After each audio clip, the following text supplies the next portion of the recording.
that we can then apply into agricultural soils mixed with some kinds of compost to create a superfood for soil. So we're able to draw down CO2 from the atmosphere and also remediate some of the most degraded soils in the world. So we have 8 projects to date in 7 different countries, and we work right from Colombia over to Tanzania. We've removed 10,000 tons of CO2 to date, and we're on track to remove 100,000 next year and onto 100 million by 2030. Super interesting, Priya. Thank you so much. And I'm turning now to Henrik from AFRY. You're a service provider. Could you please tell us what kind of services you provide that are related to climate solutions? Of course, thank you very much. Yeah, so we are, as you say, an engineering company. That means that we help design many of the solutions that are needed, both for the energy transition, also the green industrial transition. And I could say that we work with at least 2 of the 3 other companies that are here on some of their then innovative solutions that they have that are really then climate solutions. And I mean, for us, it is also quite important to understand, because even if we then are not the climate solution ourselves, our clients have the climate solution. And for us, that is quite important to then be able to categorize what is then what. So how do we understand the footprint that we have, and how progressive our project portfolio and client portfolio is. And that's where we're also pioneering then together with the Exponential Roadmap Initiative on this professional services matrix that Johan was mentioning in the introduction. Well, thank you very much, Henrik from AFRY. Turning now to you, at the Institutional Investors Group on Climate Change, it's a long title. How do you work with climate solutions? Yeah, thank you. It's a snappy long title. So yeah, we have 400 institutional investor members, and we really work to address climate risk within their portfolios and ensure that they can take advantage of the opportunities of climate mitigation and adaptation. We have what we call the Net Zero Investment Framework. That's the most widely used investment framework by asset owners and asset managers to set targets, develop transition plans, and as a part of that, what we do is we recommend that investors set targets to allocate capital to climate solutions. Really, as we've heard already, is because we know that we don't just need to drive down emissions, we really need to scale up investment into these solutions. And so we're continuing to sort of increase our support to members in this space. Last week we published some climate solutions guidance on renewable energy infrastructure, really looking to build on the announcement from COP29 last year around the commitment to triple renewables by 2030, to really look to have our members be able to contribute and attribute their contributions to that goal. So provide guidance on how they can do that. And yeah, that's kind of where we're at, and we're obviously looking to scale up guidance elsewhere, because that's obviously not the only climate solution out there, but due to sort of the outsized role that energy generation plays, the initial focus is certainly on that renewable assets. Well, thank you very much indeed, you. Johan mentioned earlier the importance of qualifying climate solutions, so let's dig a bit deeper into this topic. Let's start with you, Priya. What does this entail from your perspective, the qualifying of the solutions? Mm-hmm. So essentially we're talking about frameworks here, right? And frameworks that can act as a guide. So a place that companies or individuals can go to understand more and to get a recommended path that they should take when approaching something far bigger, than let's say a company's own remit or business operation. And yeah, in a world of increasing mistrust and misinformation, I think these guides, these frameworks can actually create a momentum of change, because they can unite us all together on one page. In carbon removal, in the last 2 to 3 years, we've seen a number of different certification models and standards coming in, which is really establishing biochar as a leading form of carbon removal. And today, 92% of all carbon removal comes from biochar. And so while this work is technically happening on the ground, it is the likes of these standards that is what is legitimizing it in front of big buyers and financiers.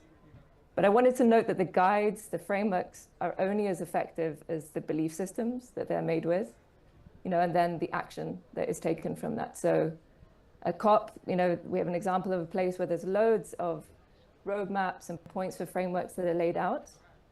However, we haven't always seen that translate into action. And that is, essentially what we need to do here. So qualifying solutions and building guides are super important, but they need to be supported with radical, urgent action. Indeed. Thank you, Priya. Turning now to you on from Stegra. What is your take on this? So, I mean, I would like to tag along to what Johan Falk mentioned in the beginning, that we need these two frameworks, or at least two parallel frameworks. Some of these companies take the slicer instead of companies scale out their solution. So the other companies, right? So we both not as for the climate solutions. We're always going to be project financing. And Johan, we have problems with hearing what you're saying, so let's just take a little bit of a break and see if we can fix this. Just continue? Okay. Well, you continue. You go ahead. okay. Yeah. Okay, so being a startup, we always need It's solved. financing for our. Okay. Yeah, we're good now. Of course, project financing will always be important for us, and hence the trust from the investor community needs to be there. I mean, we do that by showing that we are, able to actually do what we promise that we're doing, but also having that snap that we are a climate solution company. We have invested. I think that will be really, really important in years to come, and I'm hoping that the broader investor community will see the value. Well, thank you very much, Johan, from Stockholm, from Stegra. Henrik, I'm curious to the AFRY perspective of qualifying the climate solutions. Yeah, I mean, we have some different perspectives on that, and I would like to say that, I mean, we have been thinking quite hard about how do we view our portfolio and how can we categorize it in an efficient way. And we have been looking actually at different frameworks over the years here to try to find a good way. But actually it was in last COP in Dubai where we had a pretty long discussion with Johan and the ERI team, and where you said that you had this idea about developing the professional services framework and looking at how these exponential solutions get into that. And I think that for us sounded very, very interesting, because for us, I mean, we have the situation that we have many customers and we have many projects every year, right? So I think it's a little bit different if you're a manufacturing company, you have factories, you have maybe many factories, but you don't have thousands of factories, right? And we have maybe 80,000-90,000 projects every year, and we have maybe 15,000 clients every year. So we need to find an efficient way for how we can then categorize both on the client level, but also then on the project level. And we thought that the guidelines that you put forward here on the professional services matrix and the exponential solutions, that really was something that was workable for us, and that we could work on I mean, we want to be, of course, as precise as possible when we do this categorization, because we want to be able to come up with a number of how many of our solutions are in that category of projects. But I think we have now at least a pilot where we can show that it seems to work, and we're now looking at how we can expand that pilot to cover all of our revenue. We cover about half of our revenue right now, but I hope that by the middle of next year we will cover all of our revenue under this framework. Thank you. Getting there. Thank you. We're getting there. Yeah. So you, from the investor perspective, what can you say from that side? Yeah, so I think we see frameworks being absolutely vital in this space. So obviously we have our own frameworks, but it's also those broader regulatory frameworks that are there in place, and having that supportive policy environment is absolutely crucial for scaling climate solutions. Be that real economy policy. So for example, I mentioned infrastructure earlier. Renewables and grid connection, that's a real problem. So that's something that really urgently needs to be addressed. Looking at transmission, distribution, that's a real challenge, and if we can address some of those issues, we'll see some of those renewables scale and come onto the grid much quicker. The other place I would just say is also on that sort of other sustainable finance regulation piece, which is also really providing sort of guidance for investors on where to channel their capital and what is considered a climate solution, and having those strong signals and ensuring that those are ambitious and aligned with what investors expect. That's really crucial for driving that capital and ensuring that we can sort of scale up investments into these solutions. Thank you. You handing back the microphone to Nicholas, please. From the Oatly perspective, what can you say about this? Well, I think frameworks are important, but I think many of the frameworks we have today in climate and sustainability overall are kind of looking at it from the wrong perspective.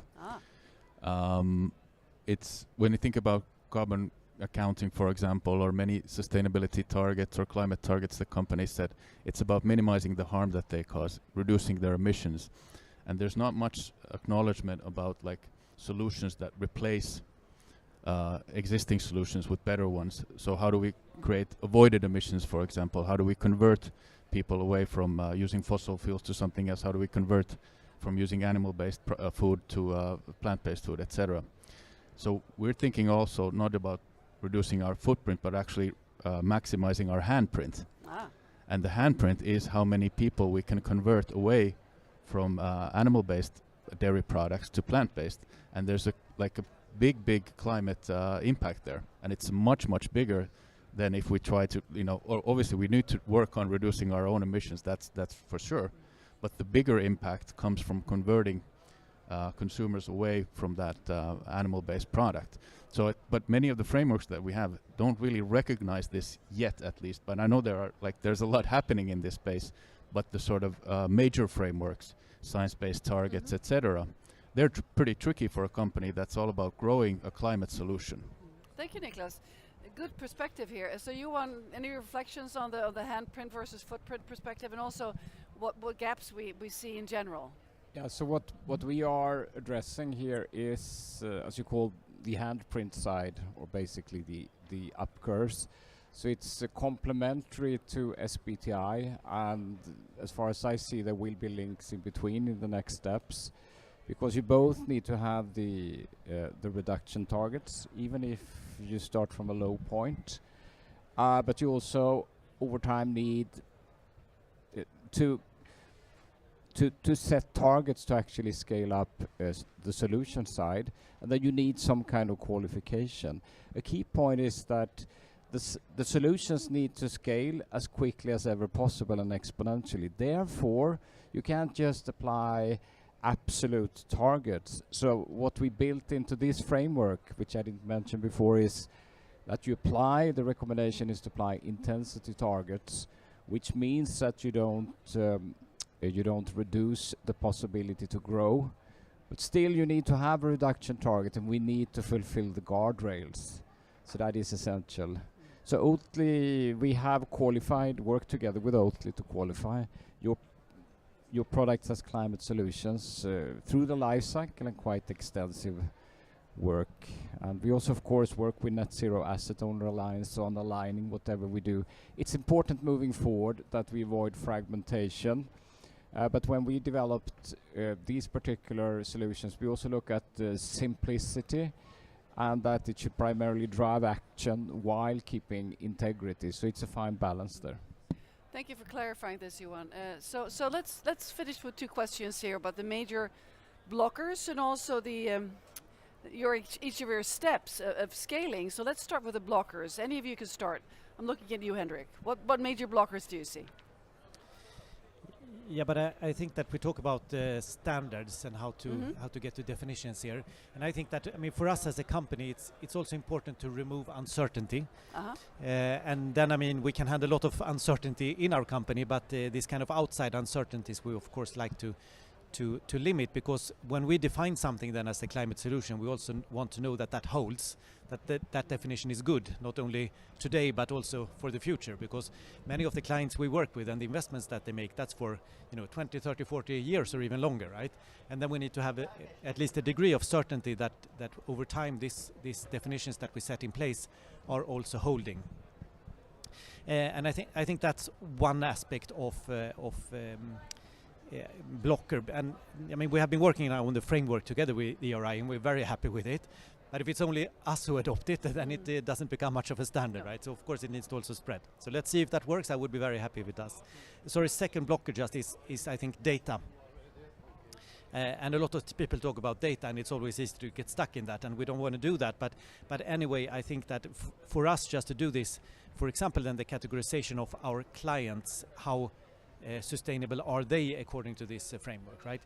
That's something that we now do, but that's something that for sure that data could be made available from somewhere else according to some standards, and that would of course simplify a lot. So I think this data standardization and how we exchange data between companies in the value chains, that will be very important, I think, as well. Thank you, Henrik. Let's turn now to the Zoom guests here. Johan from Stegra, what major blockers are you looking at? So I think I would really like to tag along there. I mean, I think awareness and visibility of the climate solutions companies framework is essential, because if this gets picked up, for example, in the broader investor community, if they see the real value of climate solution companies, then we will get access to more financing. We will be able to build more sites, not only the one in Boden, but all over the world. So I think awareness and visibility, I would say. Thank you, Johan. Thank you, Johan from Stegra. Priya, what are your thoughts? Yeah, so I mean, in carbon removal, what we're seeing in terms of blockers is a slowness to respond to the global call to action. Corporates, companies that have a major part to play in scaling carbon markets have not been buying or investing at the volumes that the industry has needed to see. And hey, I don't blame them. For many years, it's been a bit like the Wild West out there, you know, with misinformation, you know, lack of evidence for validated projects. And this is just creating mistrust and skepticism. So in that way, I can see what an enabler can be is having robust ways that we can bring trust to carbon markets. And that is what Planbu is doing with our digital tech-enabled tracking solution. We can actually show in real time the carbon removal is taking place on the ground with the projects that we work with. But at the same time, it's not just science and technology that is going to get us out of this.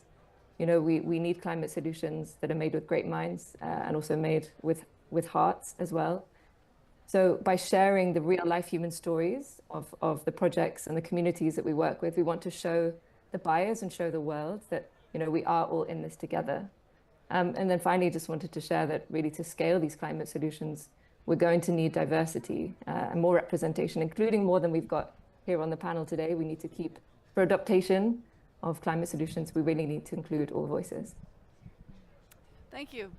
So investments keep coming up as a blocker here, but also an enabler, I guess, if we get it right. So what are your thoughts here? Yeah, absolutely. So I think obviously, you know, we're here at COP29, one of the biggest items on the agenda, and a lot of the buzz has been around nationally determined contributions and the revised NDCs that will be submitted, or have already been submitted, but will be submitted by the latest end of next year. And I think, you know, one of the things that we really want to see from these is that they become investable, that we can kind of get that policy and enabling environment right for capital to really scale and flow to the right places. So be that having granular sectoral pathways in that, you know, ensure that there's harmonization within those as well. And that's something that we're really working quite closely with our investor members and with countries to really drive that. And as a part of that, that will send the signal to, if we can get those right, it sends signals to investors on where to allocate capital and to allocate it to the right place and really scale some of these solutions that we've seen. And obviously, you know, I agree with all the other blockers and barriers that have been mentioned on this panel, and also concur on the diversity point as well. I'm very conscious that I'm sat here with 3 other men. Well, thank you so much, you. Niklas. Yeah, we're almost all of us wearing blue suits here, like most people at COP. I would add one more element to this. I think, you know, climate solution companies are not only about the products or services that they create or that they have, but also about their wider impact on the world. If you think about like changing the food system, it's not enough to have a good product that tastes good. There are a lot of norms that are against us, a lot of policies that are against us. It's not a level playing field, and we need to, like, these barriers need to be tackled somehow. They need to be challenged, and that can be done through advocacy, campaigning, changing attitudes and norms. And at Oatly, that's a huge part of our work, actually. It's not just the product, it's about our wider impact. How do we influence policies, or how do we influence consumer behavior or attitude, etc. So I think we don't really have a standard for that yet. How do we measure that? But I think we should start thinking about that There's some really interesting stuff happening coming from the University of Oxford about thinking about corporate spheres of influence that can be measured then as well. And advocacy work is part of that. A lot of companies are part of industry associations that might be not the most progressive ones, for example. What if climate solution companies created their own associations, like Oatly has done in many of its markets, creating associations for plant-based food and allying with our competitors basically to change norms and policies to create a level playing field for plant-based products. So I would take a more holistic view here.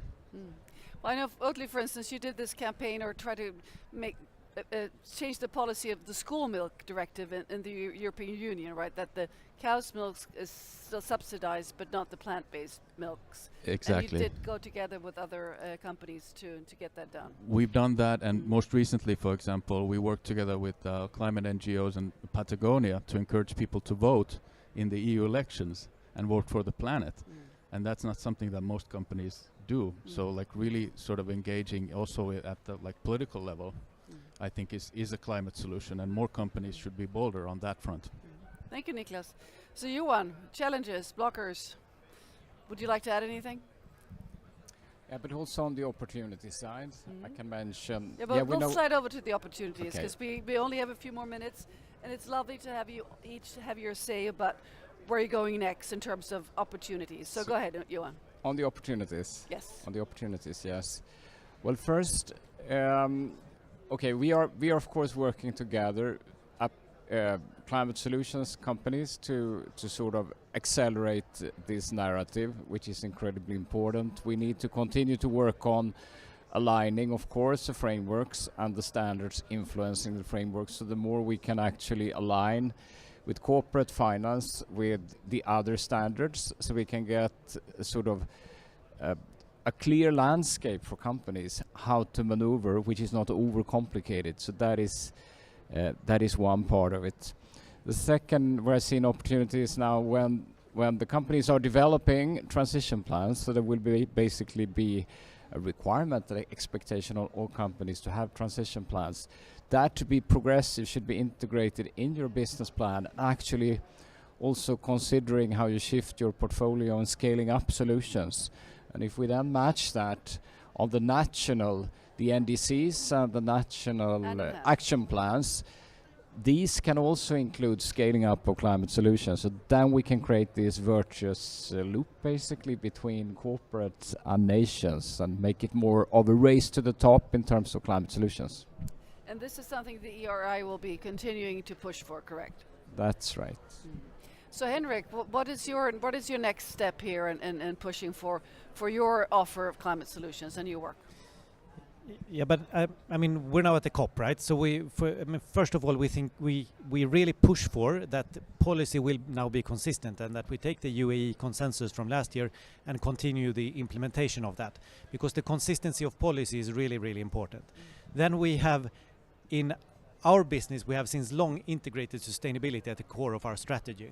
So therefore, for us, it is really also now with the climate solutions framework, and we have a way to also measure how well we actually do that. So that for us enables us to continue to push both that we work with the right clients and the right projects, but also the clients that we work with, we can help them advance and we can help their project become better. So that's what we want to push for. Thank you very much, Henrik. And Niklas, how do you move forward?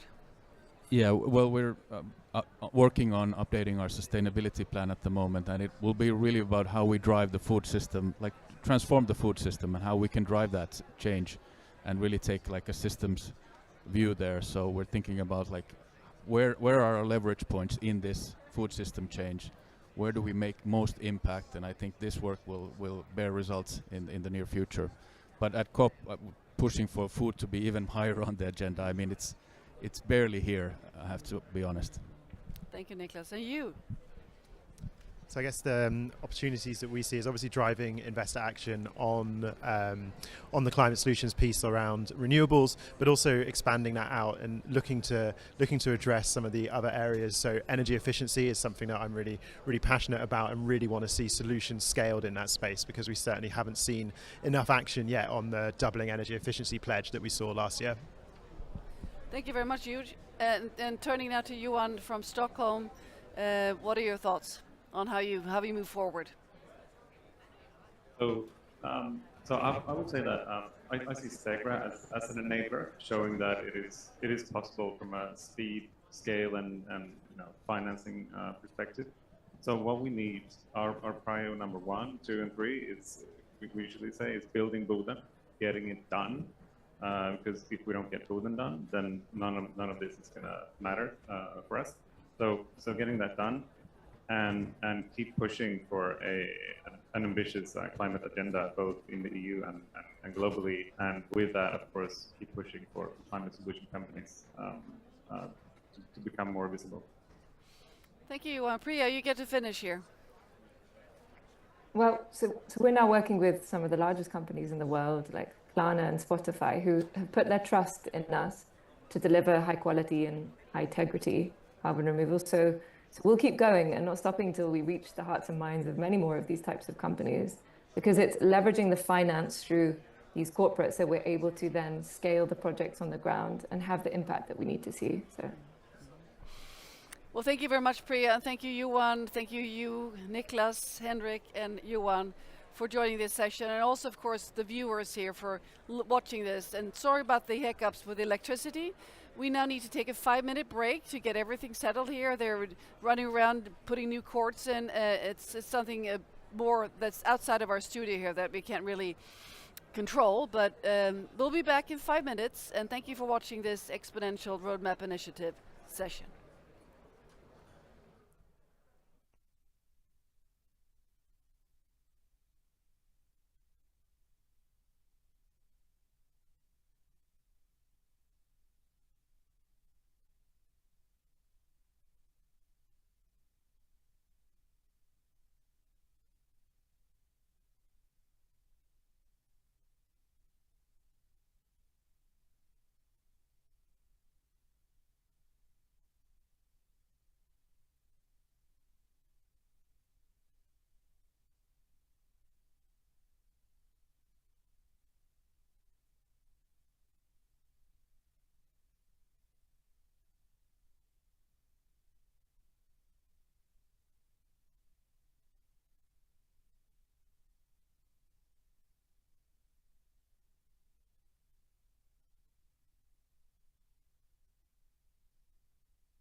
And we're back.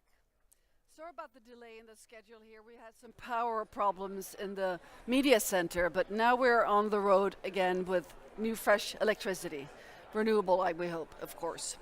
So the next session here that we're now entering into is an intriguing topic. The world needs China, and China needs the world, is the title of this session. And we're going to watch a video initially here that's titled, Can China Save the World? And that is the intriguing title of a recent talk given by the professor Lola Wurtzel. She's from New York University, Shanghai, and we'll be able to watch it very soon. You might be surprised to hear such a question at COP. China is, of course, a major carbon emitter. Since 2005, it has been emitting more greenhouse gases than any other country, and now emits about twice what the United States is emitting.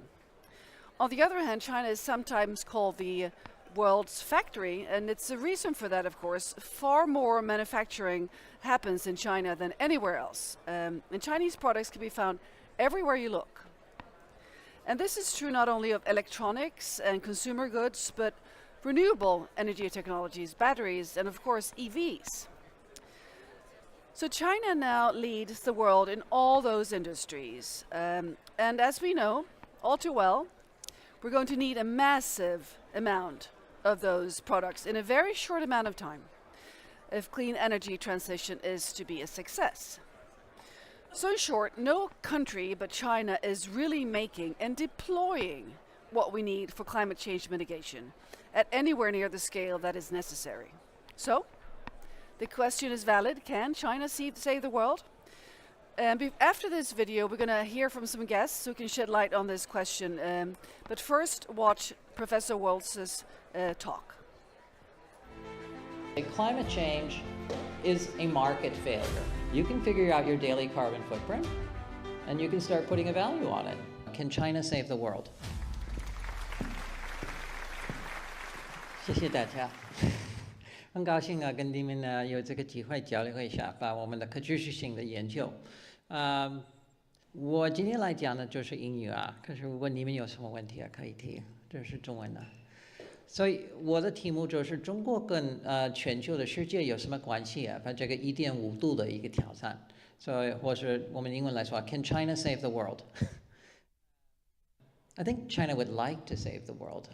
Can it do it? And what kind of challenge do we have here? How many of you know this game, have seen this movie? Anybody recognize it? Yeah, it's Squid Game. So it's a very scary movie, right? It's a movie where we start off with hundreds of people and we eventually get down to one. And that's kind of the climate challenge right now. We're starting off with billions of people and eventually we may get down to one. And it's going to play out over the next couple of decades. So you get to be part of this game. And the question is, what kind of chances do you have? Are you going to make it through this game? Who's going to win at the end of it all? Who's going to get the big prize, which in this case is basically survival? Let me explain what I mean. So we have to do a lot of stuff if we want to get out of climate change. These are some of the examples. We need to have 3 billion electric vehicles on the road by 2050. 3 billion, with a B. We need to have 2.5 billion heat pumps by the year 2050. We have to have about 120 times the amount of carbon capture that we have today. We need 8 billion tons per year of low carbon steel, chemicals, ammonia, fertilizer. We need about 7 times the amount of renewables power that we have and 4 times the total amount of power. 4 times. We have to build 4 times the energy system of what we have today. Times 4 again. That's a lot. And finally, we need about 100 times of what we've got in terms of clean hydrogen. And we need all of this in the next 20, 25 years, which in energy system terms is tomorrow. Guess who has to do this? You. Because basically all this stuff is made here. 60% of manufacturing of clean tech capacity is in China. where 90% of solar panels and wafers, 60% of wind turbines, almost all the batteries, the LFP batteries, fuel cell trucks, hydrogen electrolyzers, and so forth. So if anybody is going to solve this problem, if anybody's going to win this game, it should be China. Because we're in video, I wanted to show a few pictures. So last year, China installed about 260 gigawatts of solar power. The rest of the world combined did about 160. So China installed about 6 times the amount of solar gigawatts as the rest of the world. And that's up, of course. China used to install about 25% of the new capacity. Now it's more like 60%. China is certainly doing well there. If we look at wind, similar numbers. China installed about 74 gigawatts of capacity last year, and the rest of the world combined did something like 40, and the US did about 5. The climate revolution is happening here. Electric vehicles, China sold 8 million electric vehicles last year. I hope everybody here, if they don't buy one, will buy one soon. They're very cheap now. The rest of the world combined did 5 million, and the US did 1. China's looking pretty good. But here's the thing. We're just getting started on all of this. We've done less than 10% of what we need to do if we want to win the game. The good news is, we can do stuff like solar scaling. We grew solar production by about 12 times between 2005 and 2015. So we took whatever was in 2005, multiplied by 12 to get to 2015. So we can do something like that. And we need to keep doing solar like that. We need to have another 4 to 7 times the solar capacity that we have right now, same for wind. But there are other things which need even more. If we look at batteries, we need about 80 times the amount of batteries here. We need 20 to 30 times the number of EVs. And then we have the stuff we don't even really know how to do. So hydrogen, we need about 160 times the amount of green hydrogen that we have right now. And then there are things that we just are clueless about, like carbon removals, 150 times that. So our challenge is to take what we've got now and just grow it really big for a long time. That's our challenge. Now, China's good at these kind of things, right? China's good at big stuff. We like doing big stuff. The problem is that this is big stuff, but it's not really very profitable. So here we have the issue, so anything in the red is in the red. It's not profitable. And anything in the green is attractive. And as you can see, there are a few things in the green, some types of solar, some types of wind, but most of it's in the red. Now, the good news, if you look at the slope of the lines, this is showing the difference between 2020 and 2030, is that it's coming down. So we're getting better. But still, this is not necessarily a profitable thing to do. So China likes to do big things, but it likes to do them when they're profitable. So how do we get profitable? That's the core of it. If we can make this profitable, then we can do it. If we don't, then should China save the world? But you don't get a choice about that. Carbon doesn't really stay in one place. It goes all around the planet. But yeah, this is our real issue. Is only 10% of technologies are in the money today. Even when we see what's going to happen on the technology front, the costs are still not where they need to be. So solving this is basically going to require us to become really, really good at scaling up before it gets profitable. We're going to need to find ways to get ourselves bigger, even though we're not making as much money in the short term. Because we know the only way to really lower the cost is to get bigger. So as we scale, as we get larger, we get cheaper. So batteries, solar, hydrogen, heat pumps, wind, we see this trend everywhere. But we have to get bigger first. And that's our real issue. So we need to find ways to get bigger. And this is where, can China save the world? China can't save the world by itself. China has to save it with the rest of the world. I don't know a single Chinese company that isn't trying to chew high right now. I think that's our challenge, is how do we work together with the markets, the opportunities that we have around the world, to collaborate, to get bigger so we can make money and we can deploy this stuff so we can save the world. That's the only way out of all of this. And that's going to take money. We think that the total requirements for financing of the green technology revolution is going to be somewhere in the neighborhood of $3 to $4 trillion a year globally. That's a very large amount of money. Today, we're spending maybe $1 trillion a year globally. And almost all of that is a subsidy.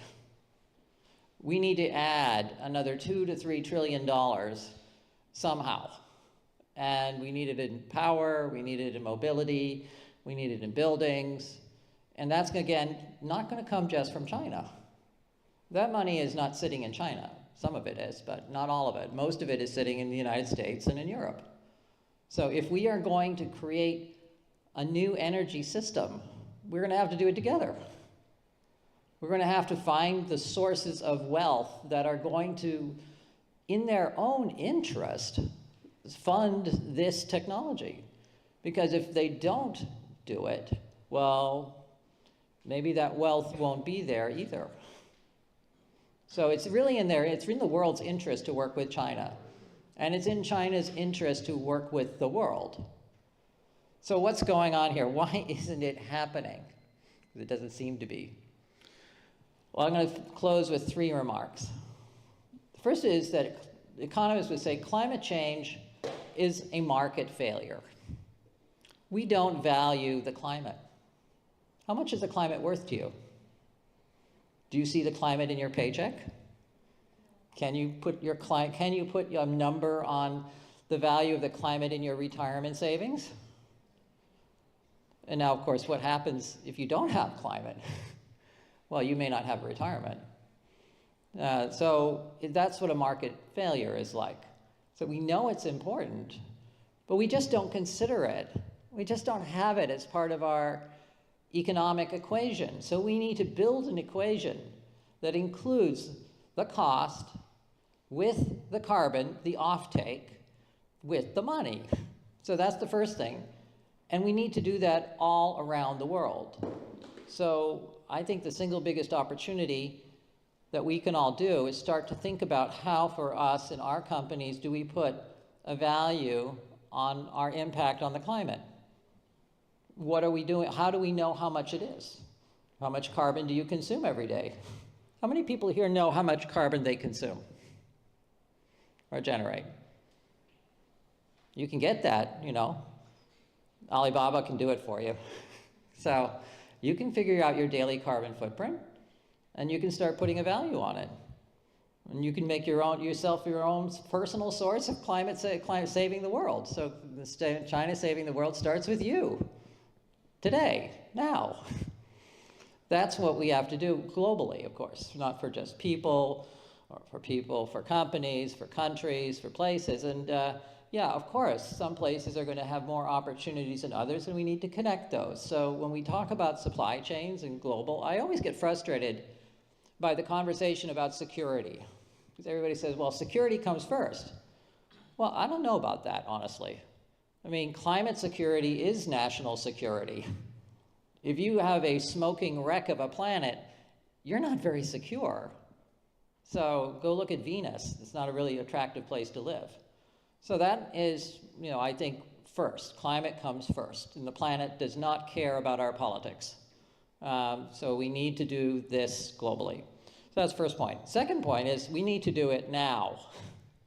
If we don't scale this up, even before it's profitable, we are not going to make it. Again, the climate doesn't care about our politics. Math is math. You will find it. It will happen to you. And, you know, whether it's floods or fires or drought, living in a hotter, wetter world is no fun. So we're going to have to find a way now, and we're already experiencing what it means to have a hotter, wetter world. Let's try to bring down the cost before we can even get at scale, and even if we can't bring down the cost, let's start deploying at scale. So how do we build then the execution capability? How do we build 6 billion, I think it was, EVs, 3 billion EVs. So, I mean, that's a massive execution capability, and I think China, of course, has a very specific role to bear there. China can really do a lot of that. 我们的政府的比如说 implementation capabilities 操作性比较强. So that is the second point. We can't wait on this. We have to go now. And then finally, this idea of saying, well, you know, all of this stuff, it seems to be subsidized. It doesn't seem profitable. The government is doing it all. And I'm sorry, government just doesn't have that much money. The $1 trillion that we're spending a year, that's about it. The government is not going to spend more than that, because otherwise your taxes will go up a lot. And anyway, your prices will go up a lot anyway. Your electricity prices are definitely going to go up. So how do we find ways to tap in to the private wealth, what we call blended finance, to de-risk the business cases and put the financing into those critical technologies before they break even? And again, I think this comes back to the idea that climate is a market failure. Because what is all that money worth if you don't have a planet? Now, if you're a long-term investor, if you're an insurance company, and you're supposed to invest your money for the next 30 years so that your policyholders will get money back in 30 years, you have to think like this. You have to think about what is the asset that I can invest in today that will still be there in 30 years, and it won't be underwater, or it won't be burning. That's climate risk. So somehow we need to take that observation, saying, well, this is a very real risk, and we want to reduce that risk. And we're going to reduce that risk by investing in safe green technology, and that's going to cost money, but it's worth it because it reduces that risk, and that's how we're going to finance this. Well, that system hasn't yet been developed, and I think China can again save the world by developing it. China has the world's largest carbon markets. China's carbon markets are entirely separated from the rest of the world. There's no connection between anything that happens in China and carbon and investment and anybody else in the rest of the world. This is practically the definition of a market failure. There are many, many investors outside of China who would be very happy to have access to the Chinese carbon markets. And the Chinese carbon markets could and should be put together so that they can create an even bigger investment opportunity. So that's just one example of how China could save the world by creating an interactive investment opportunity globally, right here in Shanghai. So I encourage all of you to sort of work together and apply to the Shanghai Green Finance Society and work with the Shanghai Climate Exchange to start making that happen. Because this is what it's going to take. You guys are going to have to get engaged. And with that, China can save the world. So thank you very much.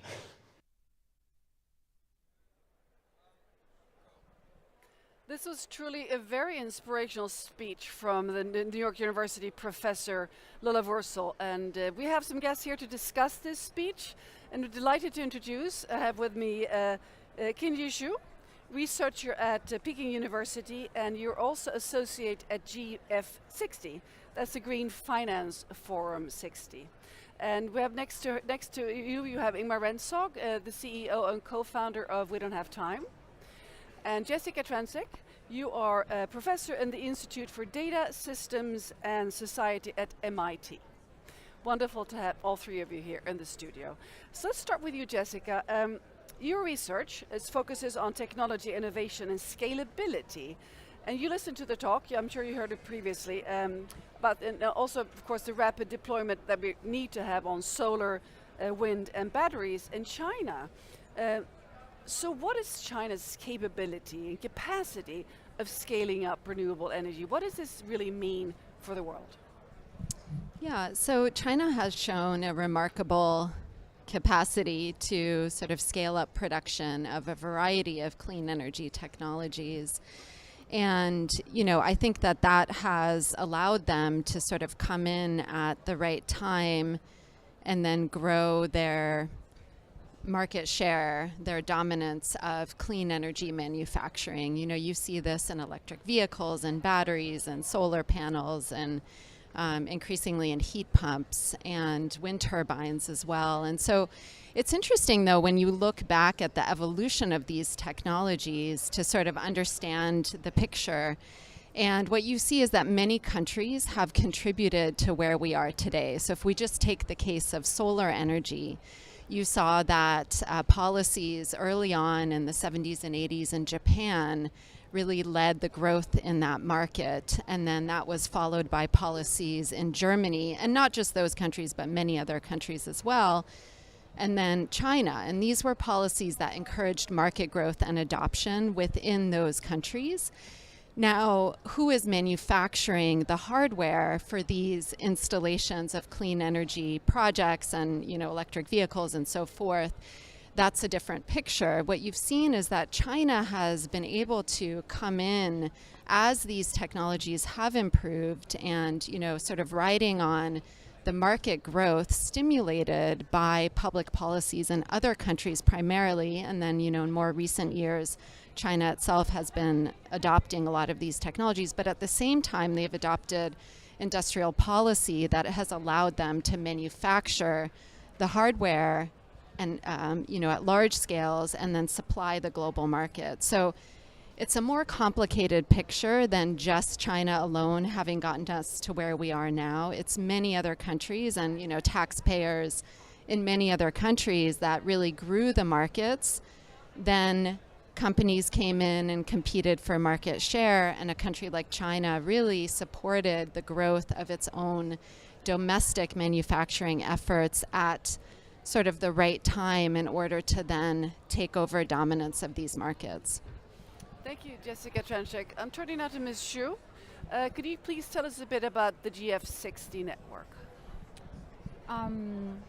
It's on. It's on. Oh, thank you so much. I think that the GF60 is now currently doing a lot of work which is related to green finance in China and also internationally connecting to other countries, because they also have the collaborations with different agencies, including non-state actors, and also with some very active participants that are from different groups, which also from some social content.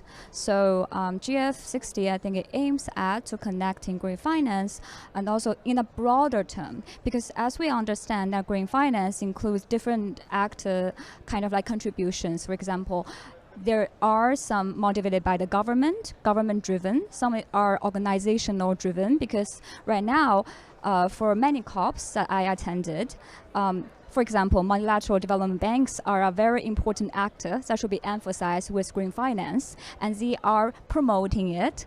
So this year they also just released their joint statement towards how to accelerate green finance and green finance reforms, as well as there are private capital driven, right? So I think what GF60 is aimed at is to connecting these three all together, because we know that blended finance needs collaborations from all different actors towards this, not only the effort from government, not only the effort from organizations, and not only the effort from private. However, as we know that we have come through a long way towards now, for people to understand better towards green finance, towards renewables, towards how can we accelerate and put more efforts into the kind of like contribution towards combating climate change. So now the work is that how can we motivate more in private funding, kind of like private finance. And I think for GF60 and other organizations as well, it is now to associate different actors together in order to alleviate kind of, to reduce the kind of the worries that they have in more fundings, but to give them like more potentials to collaborate on this area. Thank you. Thank you very much, Ms. Xu. Turning back to you, Jessica, and coming back to you, Marsoon.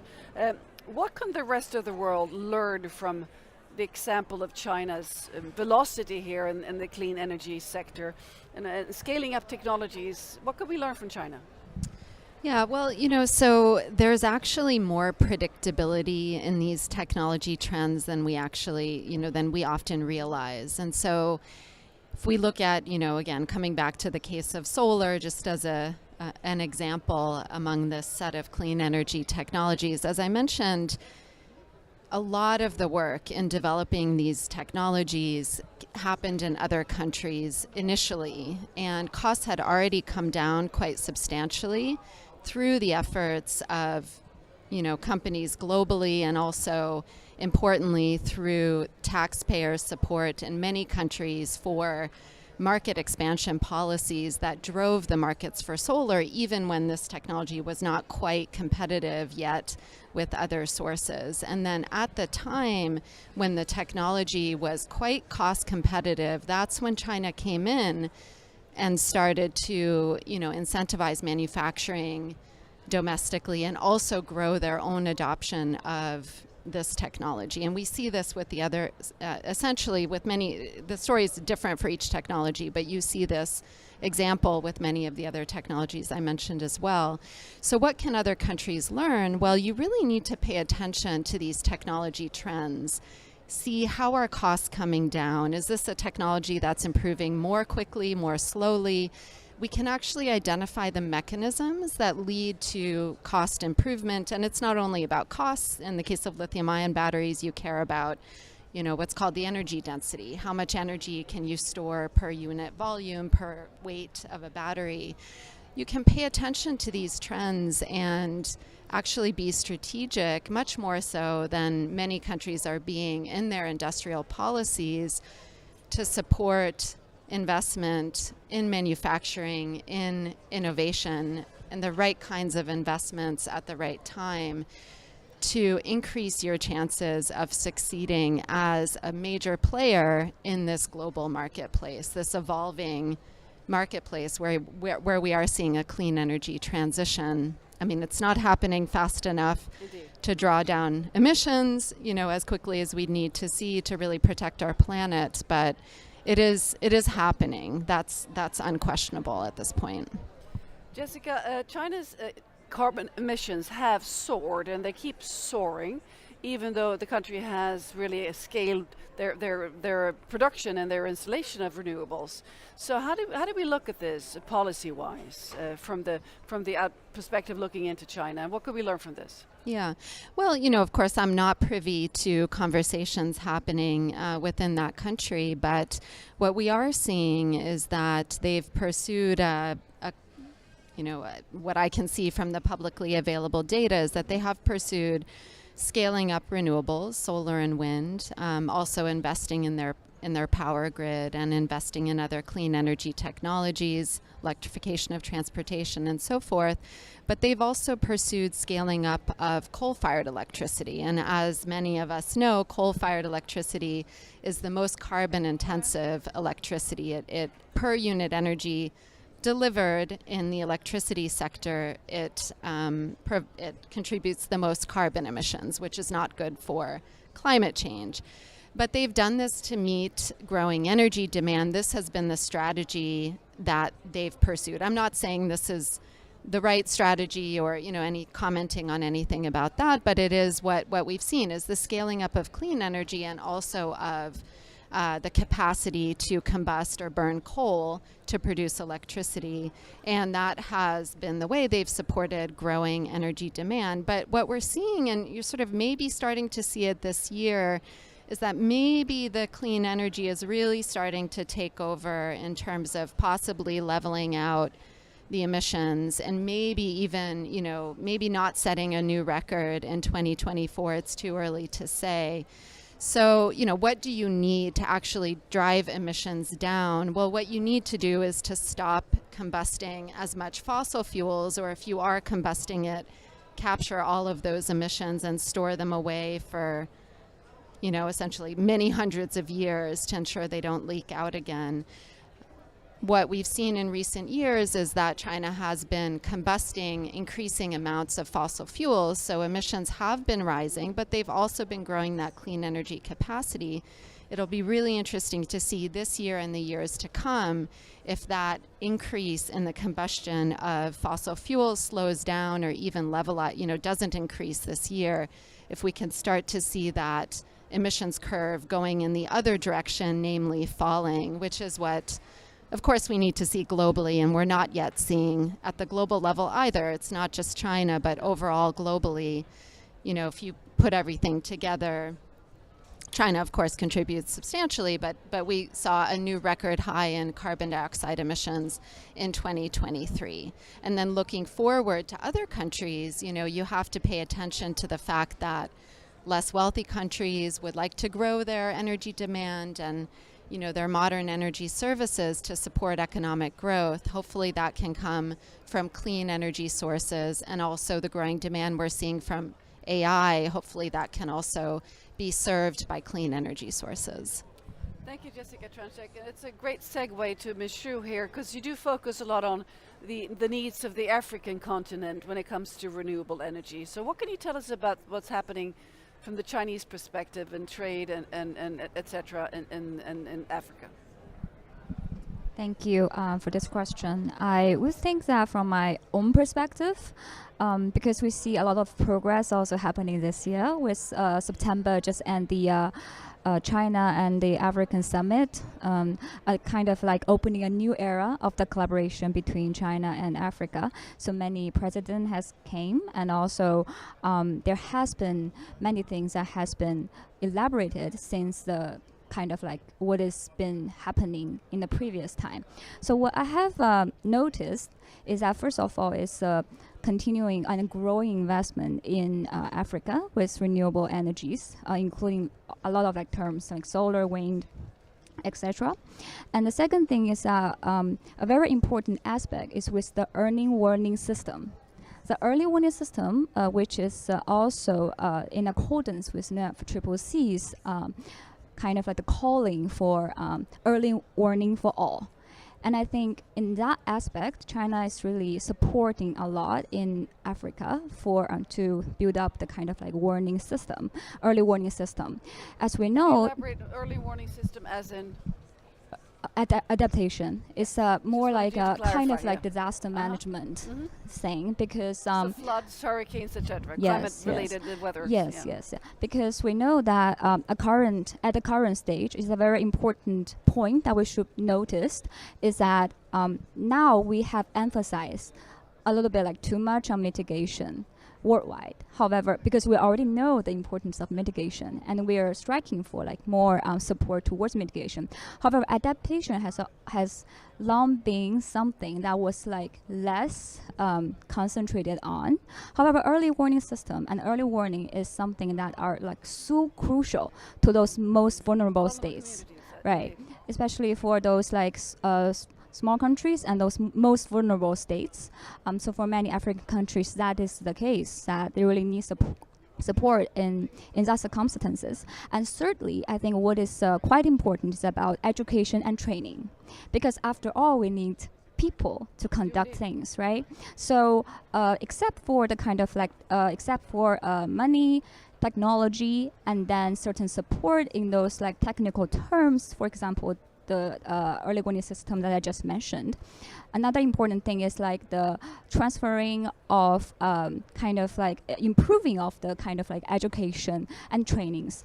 So I heard that there has been a lot of like trainings that was initiated in China so that African those like African technical officials and their receiving the certain trainings in China, and then they can bring up the certain knowledge back to the continent in order to finish the kind of like the equipments and also better equipping themselves with the knowledge towards how to better adapt to those like disaster management stuff. And I think for these three areas, they're of crucial importance.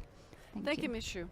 Turning now to Ingmar Renskog, CEO and co-founder, We Don't Have Time. You have a strong track record and background in finance, apart from communications. So what is your take on how we work with China and the world works with China in regards of renewable energy? I think we can do better.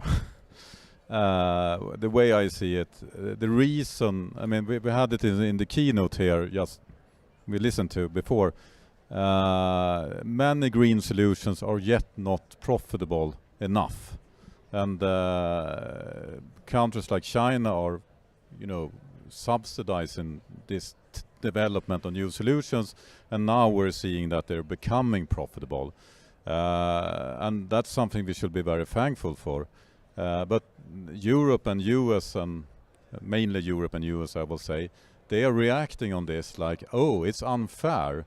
Let's put some tariffs on importing those tech from China, so that our industries we have at home will survive better by not taking up the competition of becoming greener. I mean, this is some kind of nationalist way of protecting status quo, and I think it's all about protecting the fossil fuel subsidized system, because the problem is not the green subsidies. The problem is not that the governments are spending money on developing green tech. The problem is that $7 trillion per year is spent on fossil fuel subsidies. So if it's something we should have tariffs on, is it the countries that have high spending on fossil fuel subsidies? If we remove those subsidies, the game will be totally, completely different. So I think we should put tariffs in the same corner as we put fossil fuel subsidies. So probably the fossil fuel subsidies are going to get up even further. We must stop this. We must cooperate on the green transition. If now China are very good at producing batteries, I think that Europe can produce something else in the green transition that we can sell to China. Let's buy the tech from one part of the world that we use, and we can do, I mean, we don't need to do everything locally. Of course, there's a lot of good things to produce things locally for sustainability as well. Of course, we should need to do that, but we shall not penalize countries that are spending money on making tech cheap. I don't believe that's the way forward. Thank you, Ingmar. Curious to hear your response to this, Jessica Trensick. What are your thoughts on what Ingmar just said about, the fossil fuel subsidies and the protectionism? Yeah, well, I mean, I think that, what we see from the case of Chinese manufacturing of clean energy is that there is a way for many countries, and not just China, to identify areas of improvement that we can expect to see going forward in different clean energy technologies. And this can start with the actual technologies themselves.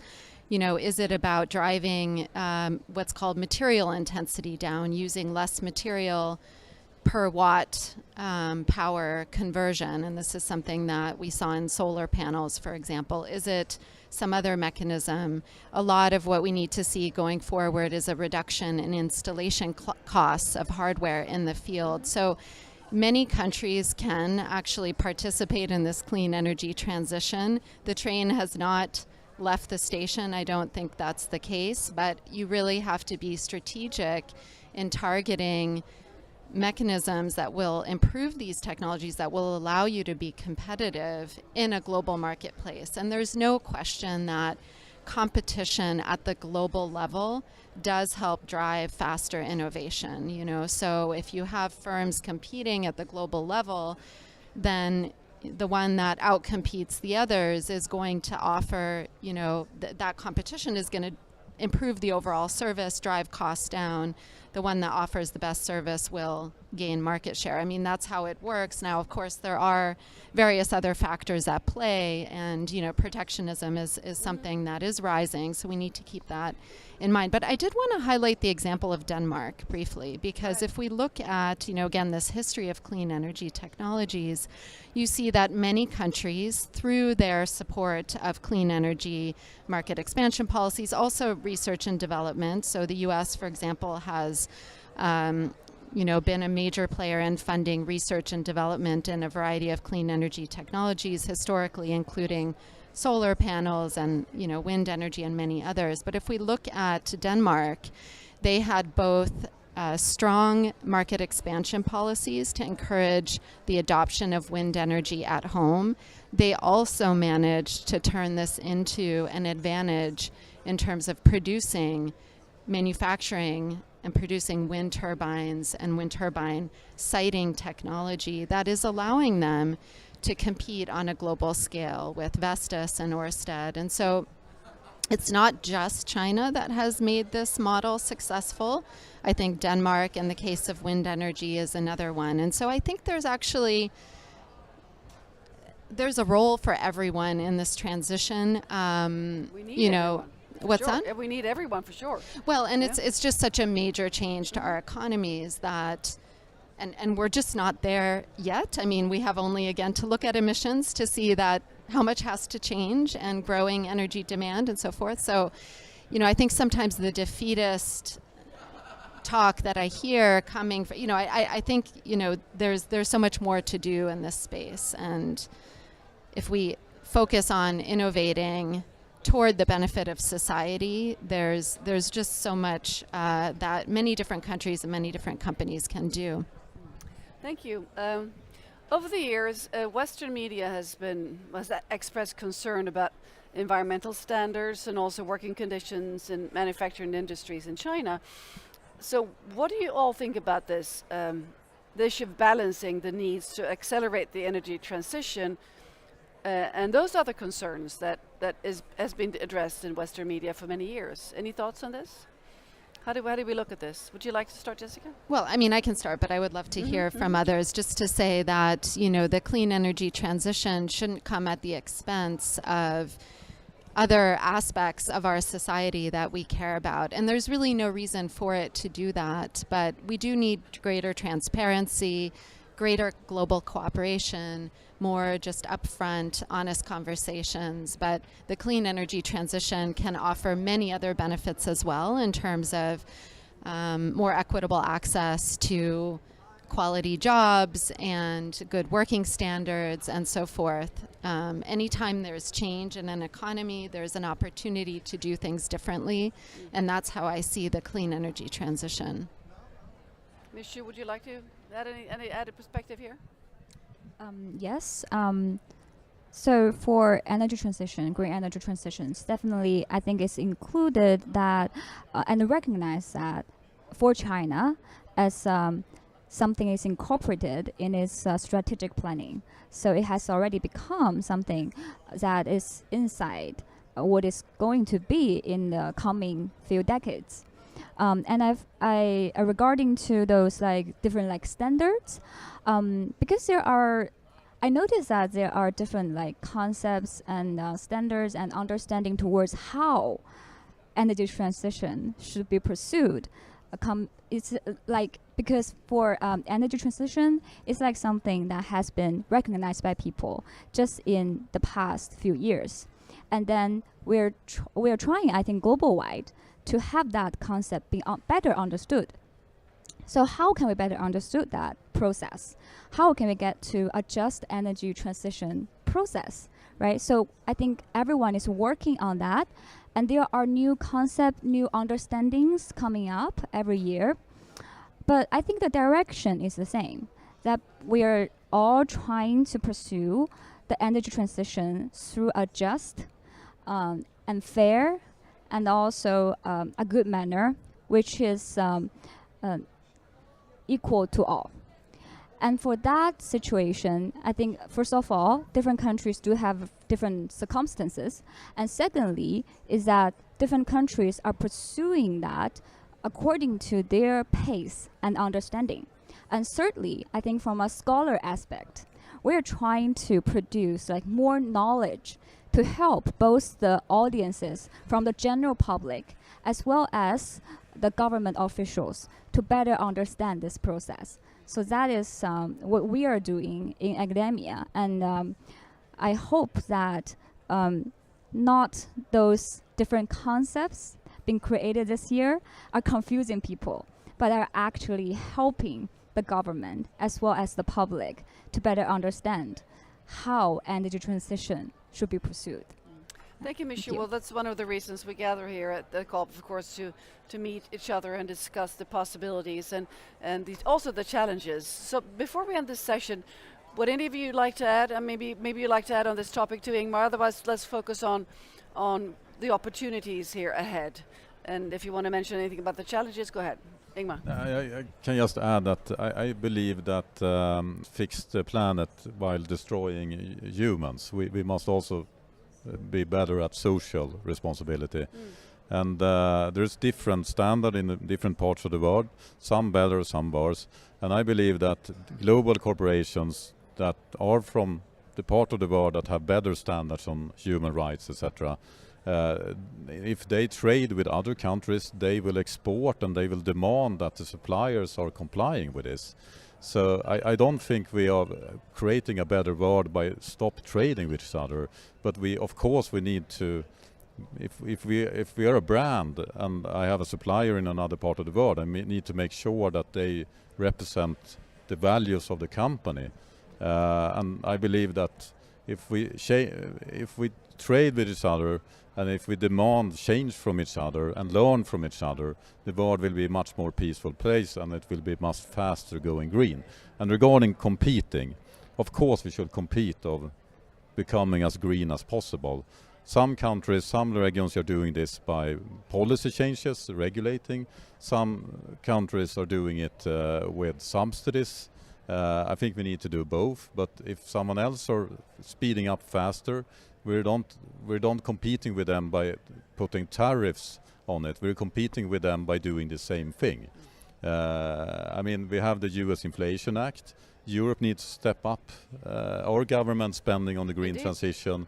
So let's compete here. Let's spend more money in the green direction and less money in the fossil fuel direction. That's what I think we need.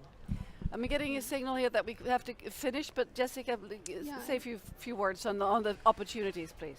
Yeah, no, I mean, and I think I've really enjoyed the conversation, so thank you. And I just wanted to say that, you know, I do think it's important to highlight that through trade policy, countries can absolutely make their priorities clear in terms of human rights and overall environmental sustainability. And the conversation shouldn't just be, and the policy shouldn't just be directed at addressing climate change. We should do all of the above and really use these policies to put pressure on suppliers of equipment, of services for this clean energy transition to support environmental sustainability, human rights, and, you know, a big part of that, closely linked with that, interconnected with that, is addressing climate change. Well, we need to work together, that we know for sure. Thank you very much for joining us. We need to move on to the next panel. Thanks again and best of luck with your work. Thank you.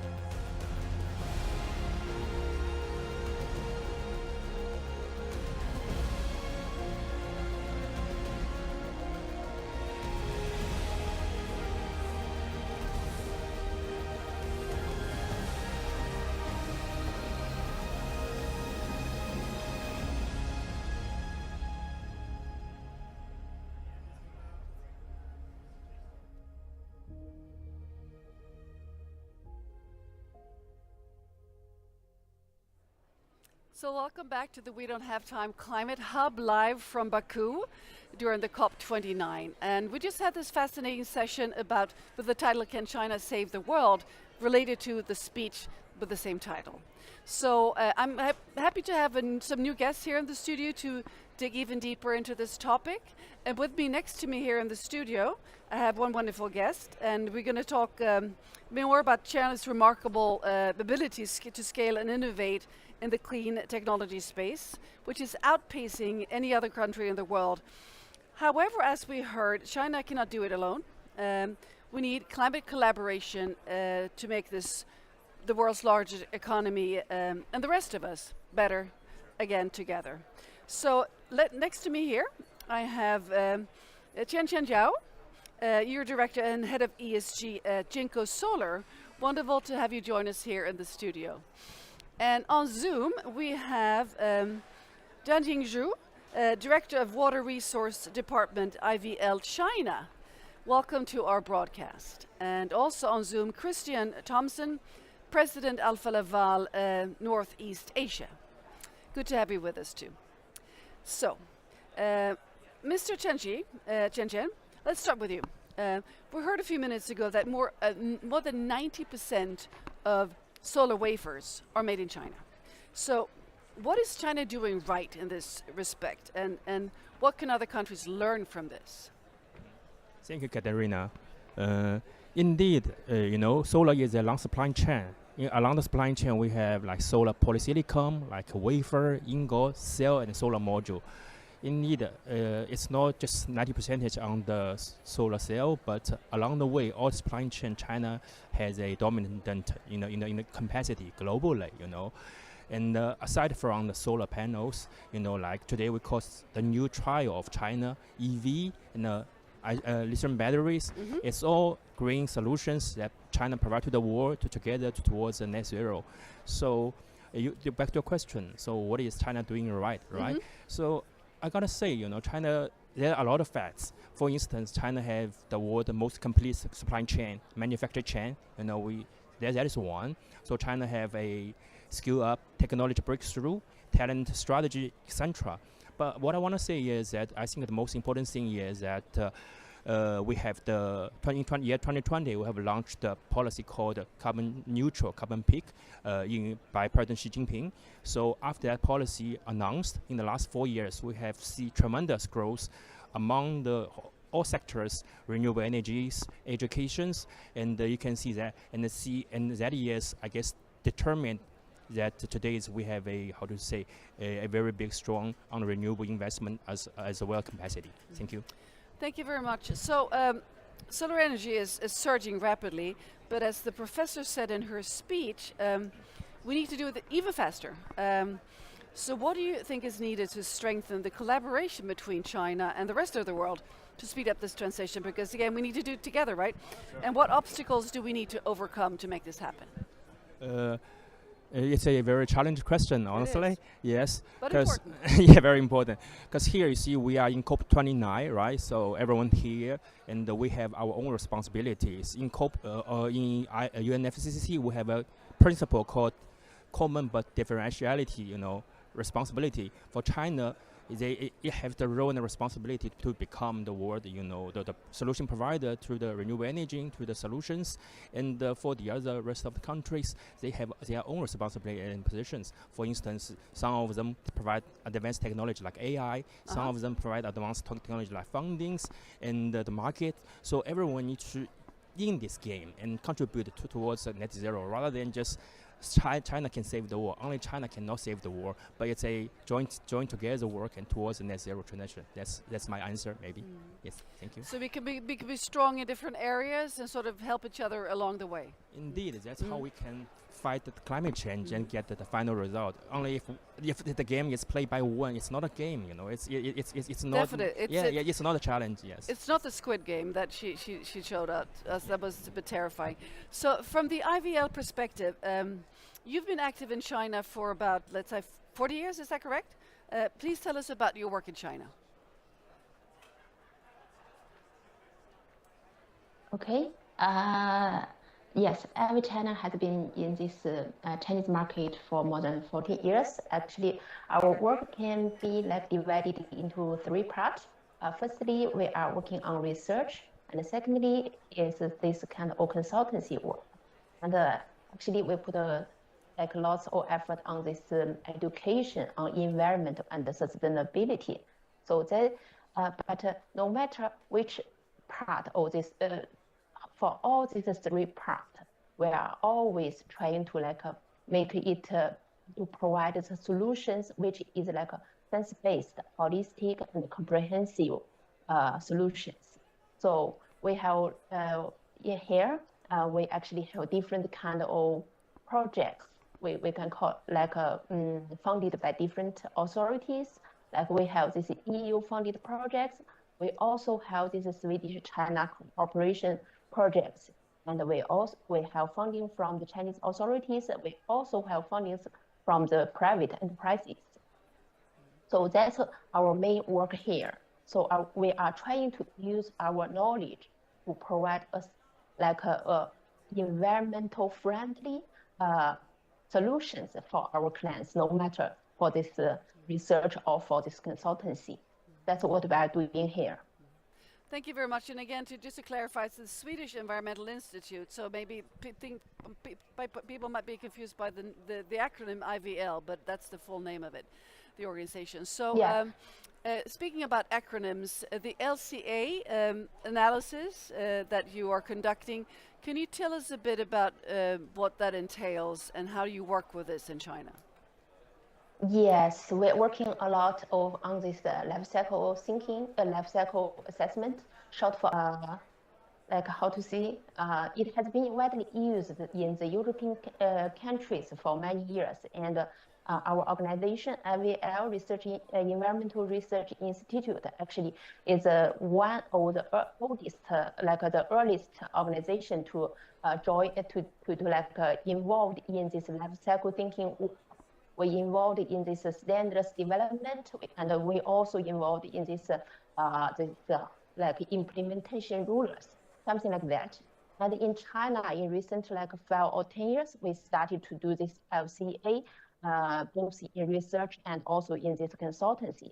Especially for this consultancy, we have like help our support our clients here in China to do this. Environmental performance evaluation using this life cycle assessment tool. So we have helped our studied products involved like chemicals, like construction products, and plastics, aluminum, and so many kinds of products. We found that this life cycle assessment is a very useful tool because it's not just focusing on the manufacturing part. As we talked, I heard the discussion before. There are all. I think a very important, quite like key question, key issue is that we put a lot of effort on the manufacturing. Use this life cycle thinking. We take consideration from the raw material extraction until the product's manufacturing, and also we consider the end of life treatment of this product. So it can avoid to like we do this kind of local improvement, but actually we just transfer this environmental burden to another stage of the product. So it's very powerful and also useful tool. Indeed. Yes. So are there any specific challenges working with the LCA process in China? I would say that this life cycle thinking had already, it has been been widely used for several years, but it's still in a developing stage. Especially in China, we just it is just applied in recent 10 or more than 10 years. But the good thing is that the Chinese government actually has promoted this life cycle assessment and the life cycle thinking into both the policy level and also the action level. I'm not sure if you heard that our government just released this carbon products carbon footprint calculation requirements, something like the standards. actually that is based on this life cycle thinking. So this is one challenge, and another challenge is like that. When we're doing this calculation, we need lots of data to support our calculation. So sometimes we cannot collect every data on size. We need some data set like secondary data from the database to support our calculation. But there are the data set like have very good time, technical, and also geographic representative of China is still lack. This is a big challenge in practice. Thank you. But sorry. Yeah. Yeah, I mean, this even though life cycle assessment is not that widely used in China, but I can see that more and more not even though only the government, but also the enterprises already recognize this useful tool, and they already started to learn knowledge about it and trying to apply it and try to develop the local representative data and also tools. Thank you. Yeah, so that's all. Can you see any trade-offs between, I mean, we need to scale rapidly this climate solutions, but of course we also have to make sure that we don't destroy the environment in doing so. So how can we make sure that we're not, by encouraging the speedy processes of the scaling, that the environment is harmed on the way, so to speak? Yeah, I think we can. Yeah, if you go go through the history of Sweden's development, we can see that Sweden actually have on the one hand they have a very rapid development for this economic perspective. On the other hand, they also kind of achieve to the working reducing the greenhouse emissions and the environmental. They are working also get some achievement on this environmental improvements. So that means that we can both pursue economic motion and also this environmental improvement at the same time. But the key thing is that when we're working on this kind of solutions, we need to think using this kind of comprehensive and science-based thinking based method. We need to think about the beginning. We need to think about how to use this, make this resource efficiency. When manufacturing, we need to consider how to improve the production process to reduce the environmental emissions, and we should also considering how to reuse, recycle the material and energy, something like that. So through this way, we can both get the win-win situation, both on the economic and also the environmental perspective. And we have been in China for 14 years. We know this methodology, this life cycle thinking methodology is important. So actually last year we IVL cooperate with the Chinese Association and also this Chinese crisis and some EU and the Sweden stakeholders. We launched a life cycle thinking initiative. What we want to do is that promote this life cycle thinking in all our in our practice. Okay. On the one hand, we can we can let more and more people know this life cycle thinking methodology, and on the other hand, we want to keep our Chinese stakeholders and the European stakeholders at the same line. We get some same line. So thank you. Right now we already have 12 working groups, which they are vehicles and batteries, rolling stocks, renewable energies, and so on. We hope working step by step and cooperate with our partners, stakeholders from the different countries, different industrial sectors. We can contribute our to this environmental and our climate goals. Thank you.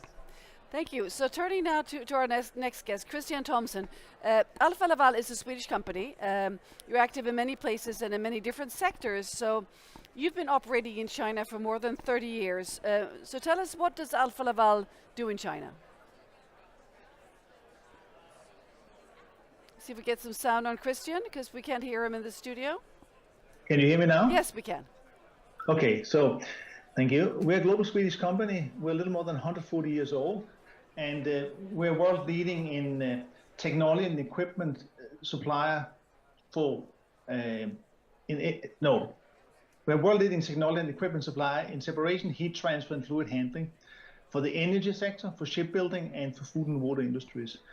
And we have been in China actually for 40 years, and we have a complete setup in China. So what we do as a group, we also do in China.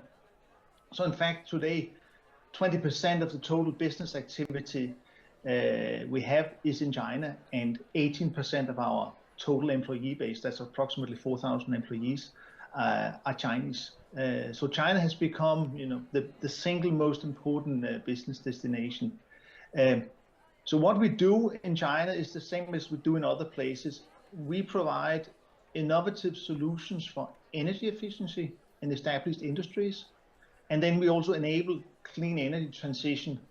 That could be to hydrogen, it could be with heat pumps, carbon capture, and it's in decarbonization of the shipping industry. So to be more specific, I could mention 3 examples which are related to what we have done in China.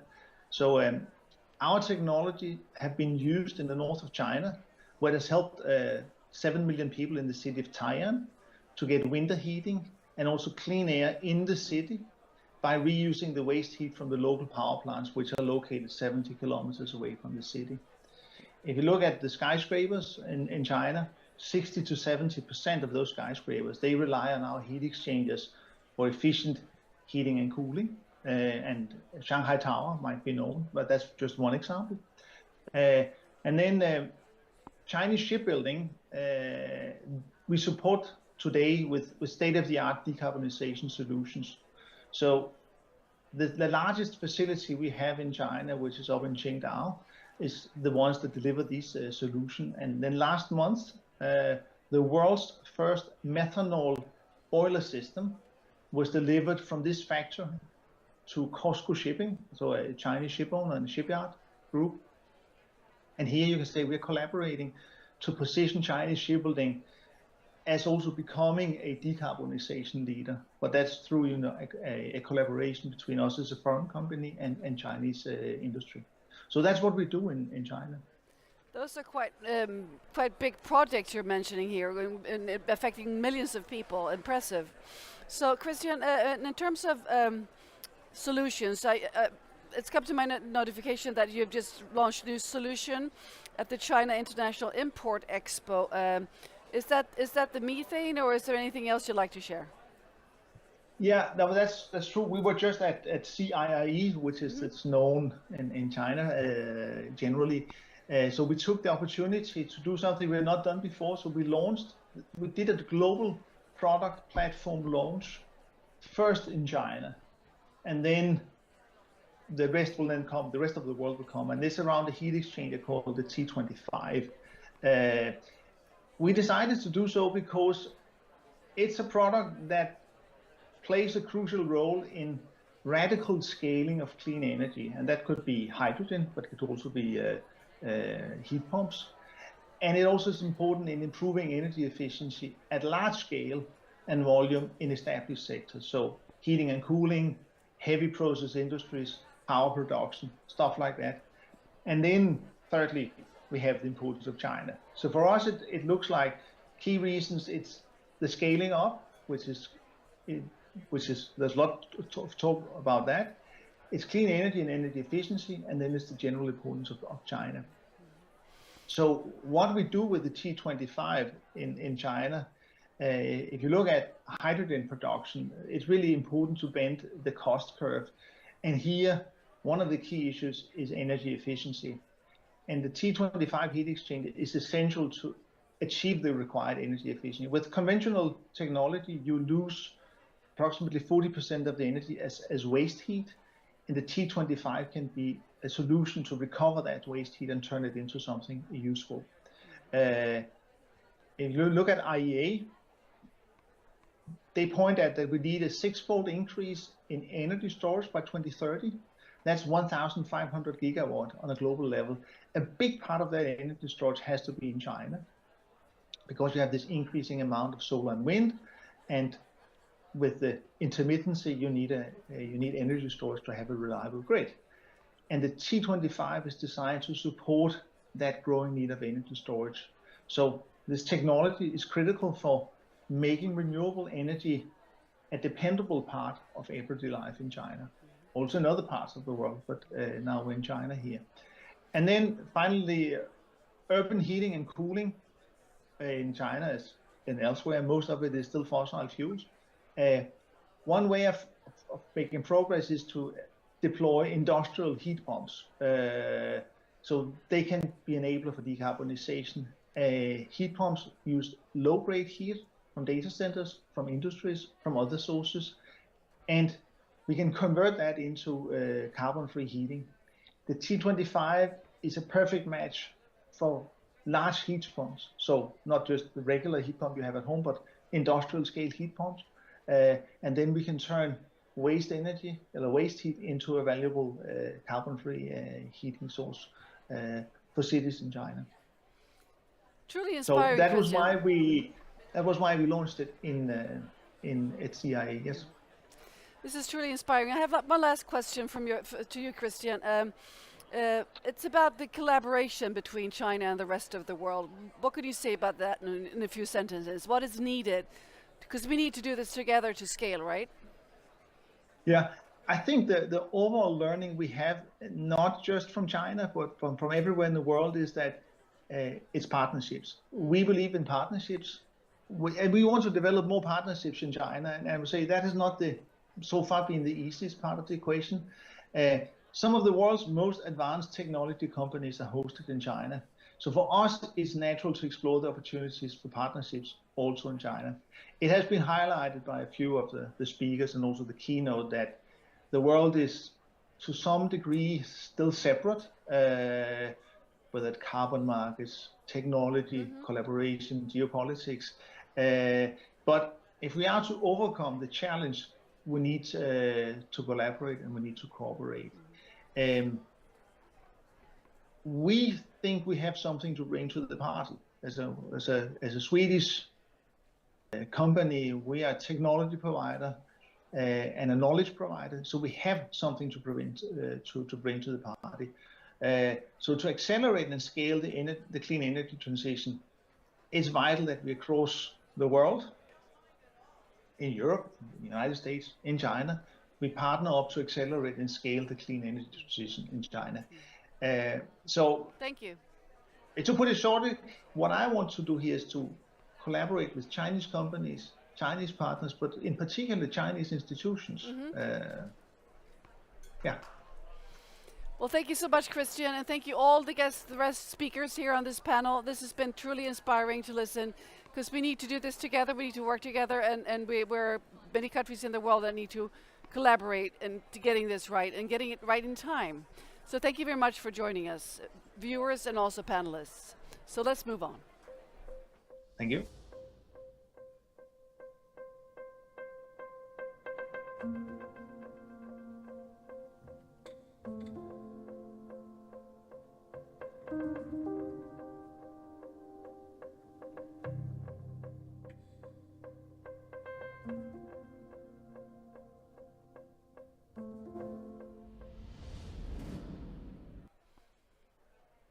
And we're back, and I have Ingmar Rentzhog with me in the studio. Ingmar, with your strong background in finance, and you've been part of this Chinese session, and you've watched it from the sidelines here. What can you say about what are your thoughts? I mean, it's obvious we need to have all parts of the world playing along. And now when US, we don't know what's happening with US, it's more important than ever that everyone else in the global community unites more, not less.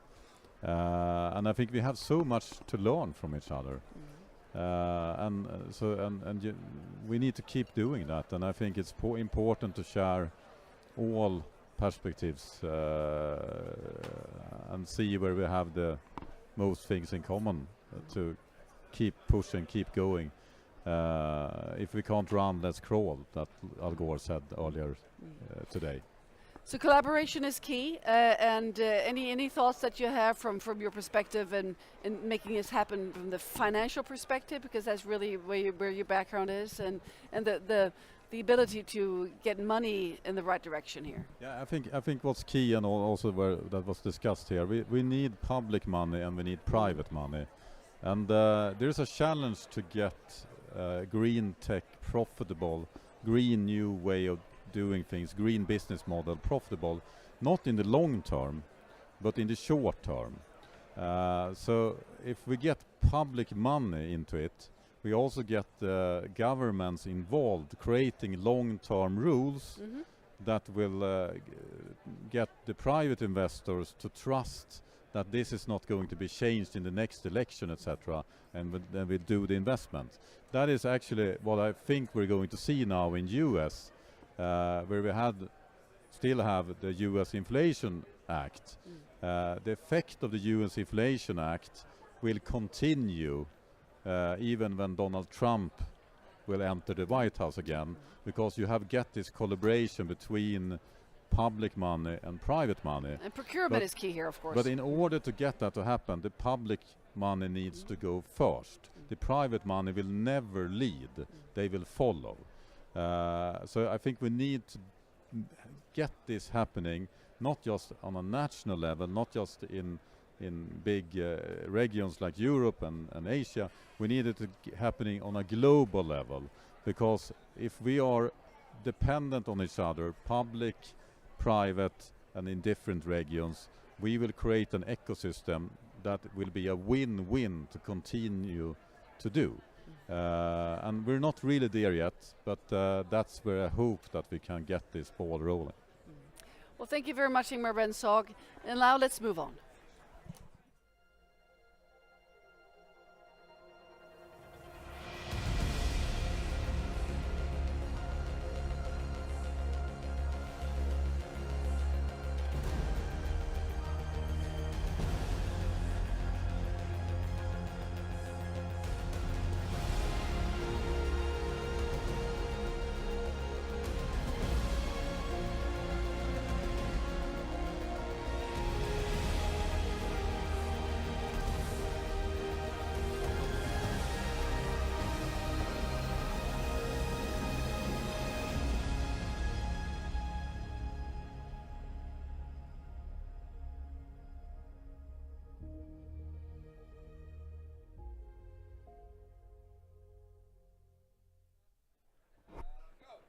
So it's now my great pleasure to introduce a person with whom we collaborated very closely with at last year's COP28 in Dubai and her organization.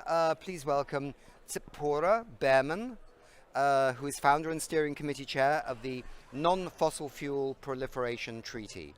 It's absolutely great to see you from Canada. Yes, correct. Great to see you again. Yeah, great. We've also got Tiana Jakevich. Is it close?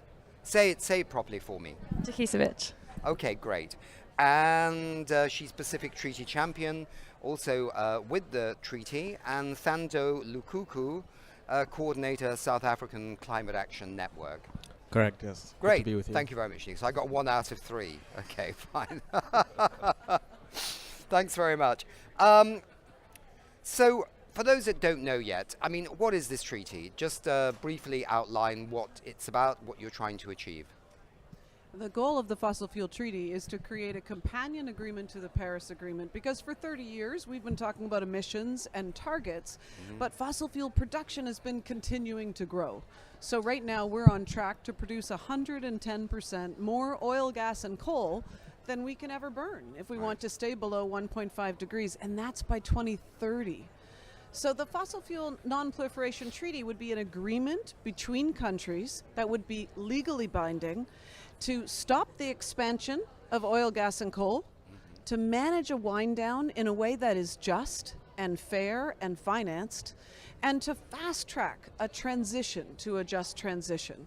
So there are many countries now that are a part of the initiative, and the goal really is to build that block of nations over the next year, to begin negotiations, to start to create new trade agreements, new tax agreements, debt relief agreements, to help countries stop the expansion of oil, gas, and coal.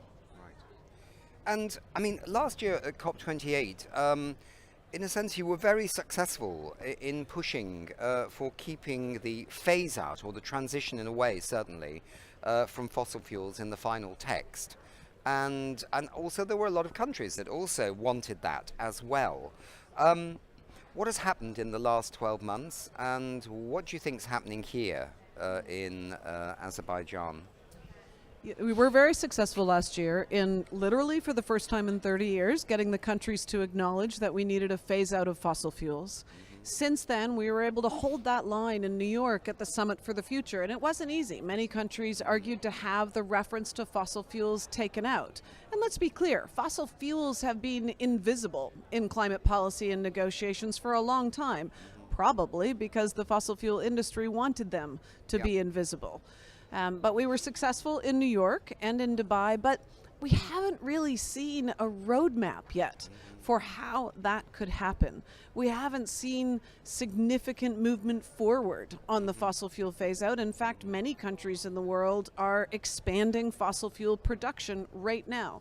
My own country, Canada, we're seeing more fracking, more oil development. Obviously, the US is the largest producer and expander of oil and gas in the world. But then we've also seen Australia just approve 3 new coal mines. So I think a lot of countries are still going in the wrong direction. And that's why we need 2 big things. We need finance commitments here at COP29, because for a lot of countries, what stands in the way is the ability to make the transition. There are countries just drilling for more oil in the heart of the Amazon just to feed their debt. So we need debt forgiveness, we need debt relief, we need grants instead of just loans, and we need the wealthy countries to act first and put money on the table. And so that needs to happen here at COP.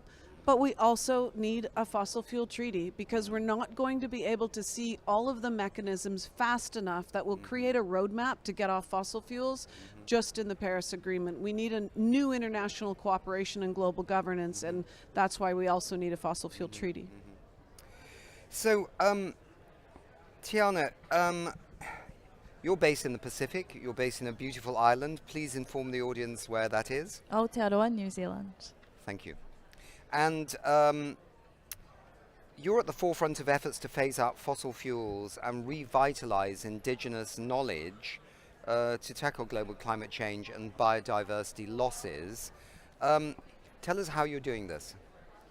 Yeah, well, first, Indigenous peoples globally make up 5% of the world's population, yet we protect 80% of the world's biodiversity. And so a lot of our efforts there look at the revitalization of whakapapa, which is the genealogy we have to people and place, and the restoration of Indigenous knowledge systems to fight the polycrises that we face.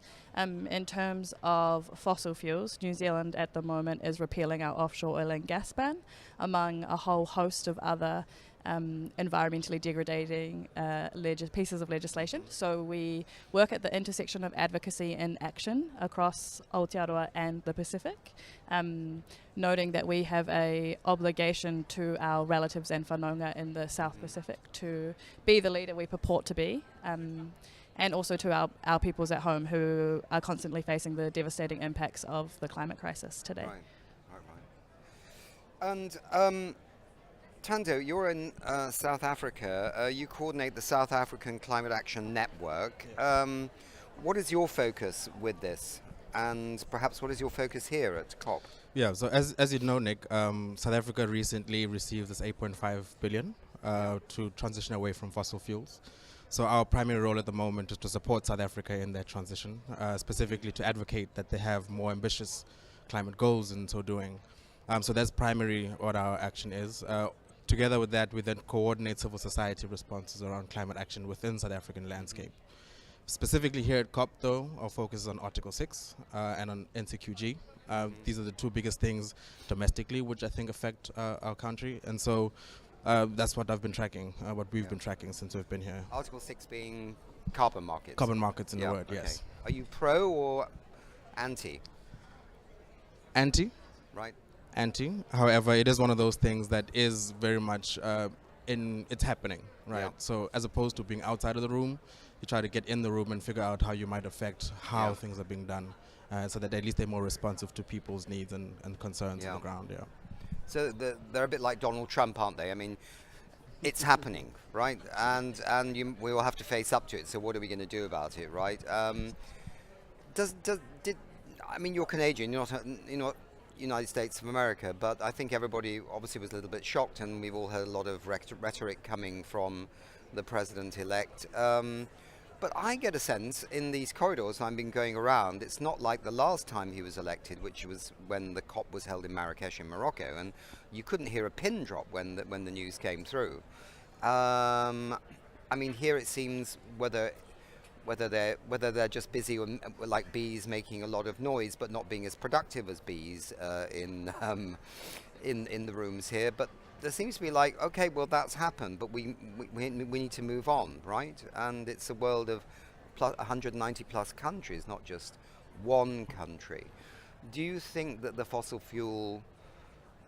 attempt to reduce the fossil fuels, get off the fossil fuels, and also through the lens of the treaty, might be slowed by what has happened, I suppose, in the biggest economy? Well, sure. I mean, I think it would be disingenuous to say that having a climate denier in office in the United States is not going to be a negative thing for climate change. It will be. It will slow some efforts down. However, I think part of the acceptance, or maybe even the lack of panic compared to the first time that Trump was elected, is that he was unable to stop the transition from to renewable energy. There is tremendous momentum on the move to renewable energy and electrification, and no one country, no one president, no one man is going to stop that. Renewable energy is now cheaper at scale than fossil fuels. This year we had double the investment globally in renewable energy than we did in fossil fuels. This is very historic. And we've seen, of course, that electric vehicles are just taking off, and electrification of transport is escalating dramatically around the world. He will not change that. However, the atmosphere doesn't really care how many solar panels we create. The atmosphere cares how many fossil fuel projects we stop. Because it's that oil, gas, and coal that's getting trapped in our atmosphere and smothering the earth and causing the dramatic rise in fires and floods and extreme weather. And so we also need to stop fossil fuel expansion. And certainly Trump is not going to do that, but neither did Biden. Biden did some great things, and the IRA legislation is an enormous step forward in climate policy in the U.S. And even if Trump tries to roll it back, a lot of what the IRA started will continue because of the markets and because of what we talked about before. But Biden dramatically expanded oil and gas production in the U.S. The U.S. is now the largest producer and is responsible for about 50% of the expansion of oil and gas on the planet. So even when you get so-called progressive climate leaders in office, many of them in the wealthy countries are still not showing the leadership we need on stopping fossil fuel expansion. And that's why I think it's so important to support the countries who are, like Colombia. President Petro in Dubai stood on the stage and announced that Colombia was endorsing and joining the bloc of nations supporting the fossil fuel treaty. And he said, look, I know that we're the 6th largest coal exporter in the world, and every day we make the problem worse. And we can't stop unless we have greater international cooperation and new rules of global governance to ensure a roadmap away from fossil fuels. And so there are 14 nation states who are now a part of this bloc, and more will be joining in the coming months. And I think given Trump in office, we should do everything we can to support those nation states who are standing up for a true science-based path to a just transition. What are you both feeling, I mean, being here as perhaps younger delegates? I mean, do you get to talk to your governments? Do you get to actually communicate with them and tell them what you want? I mean, that you want some tough language on the phase out of fossil fuels. This can't just have been a one-shot in COP28. It has to actually grow from here, and there has to be action. Yeah, despite the rhetoric that's happening at home and the complete erasure of Indigenous rights, the negotiators here have been really accommodating with the rights of Indigenous peoples and human rights language being advocated for within climate finance NCQG arrangements. Do we have work to do? Absolutely. Is New Zealand the leader? Absolutely not. But yeah, we are lucky in that regard. Yeah, and we've also recognized that most African states identify with the fossil fuels being the problem, and with that, then it's what kind of alternatives are provided for them to be able to move away from it, because we all know we can't keep feeding the problem, ad nauseum. And so at COP, the beauty is that you get a chance to really put forth some good suggestions and proposals for how we might be able to get to where we need to get to fast, and that's to phase out fossil fuels.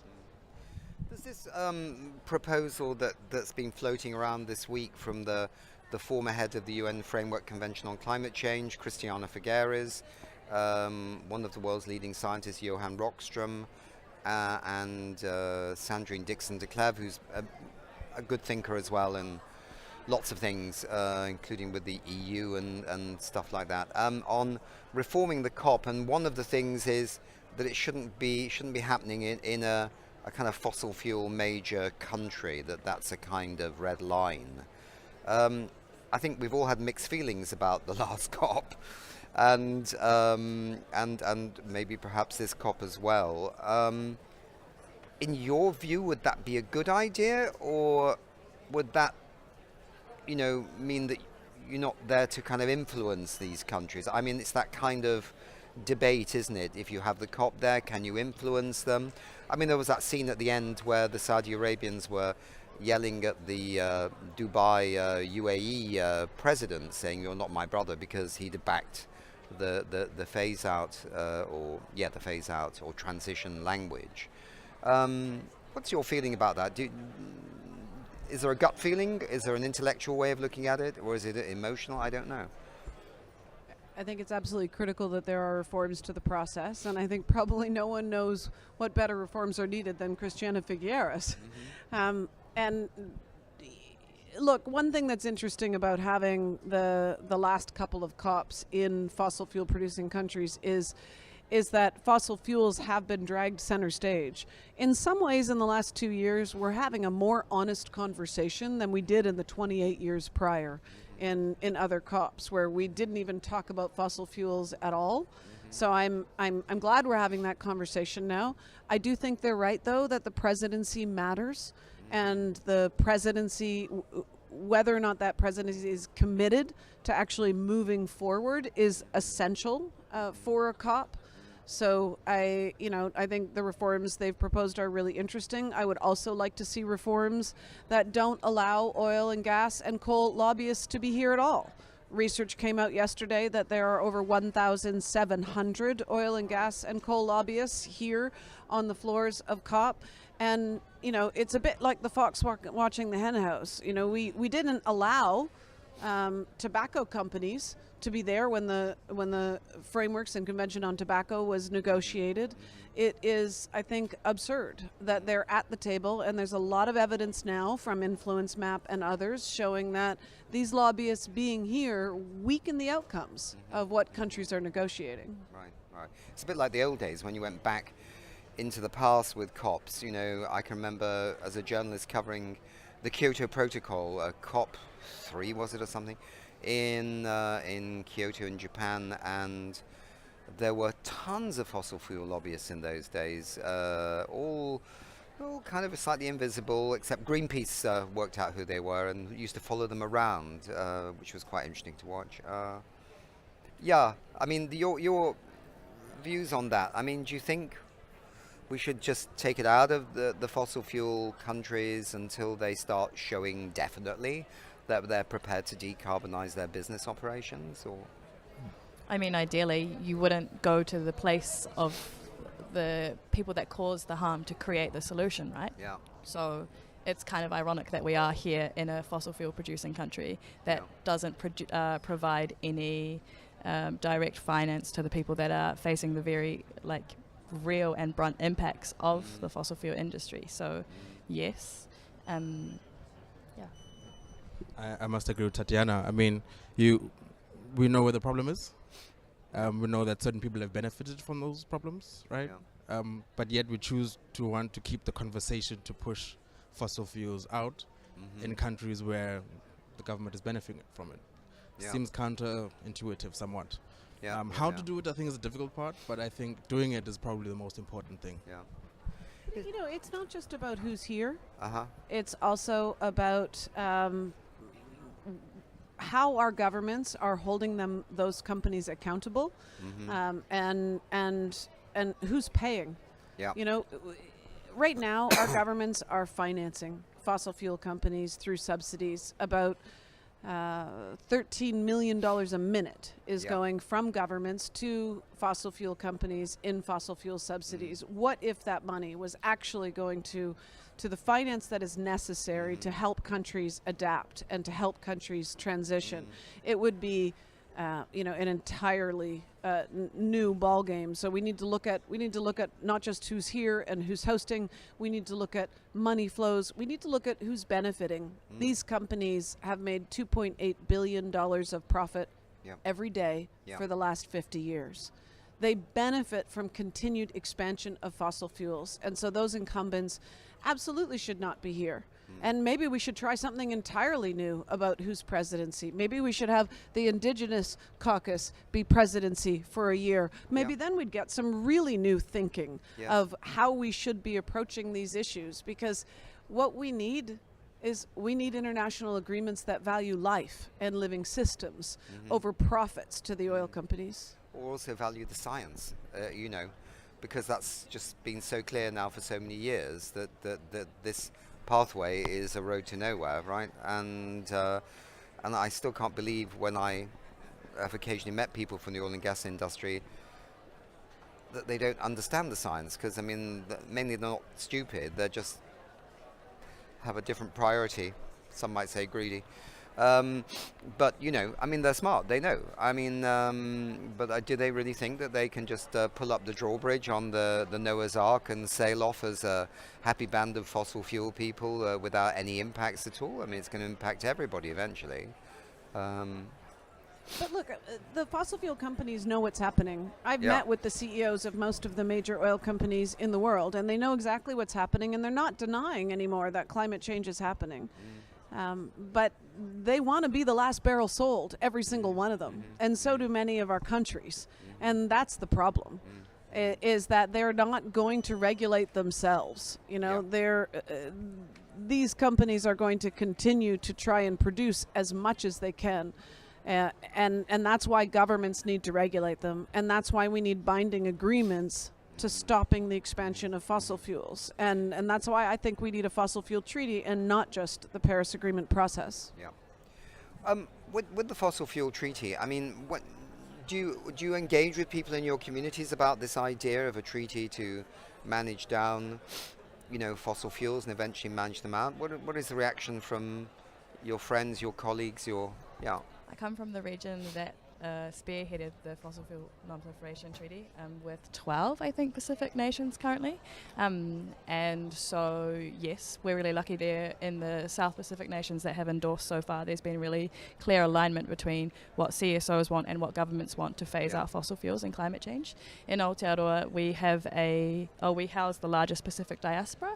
And so we have a local campaign that's a conjoint effort between Tangata Whenua, Māori and the South Pacific diaspora to phase out coal, oil and gas in Aotearoa and push for the call for a non-proliferation treaty.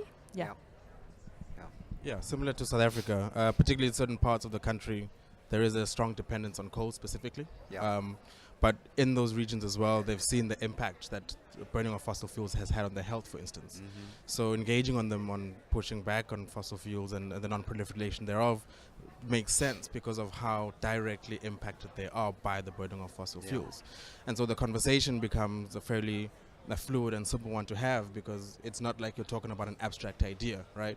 You're talking about the direct benefit from stopping the burning of fossil fuels to their health, which kind of makes sense to anyone who's in those regions and other parts of the country as well. And of course, there's a new game in town right now, which is a really positive development, which is the ability now with these new satellites like Methane Sat to actually see pretty clearly from space the amount of methane, which is a superheating gas, as you probably know. It doesn't stay in the atmosphere very long, but it's superheating, more heating than even CO2. And they can now see all these leaks coming out.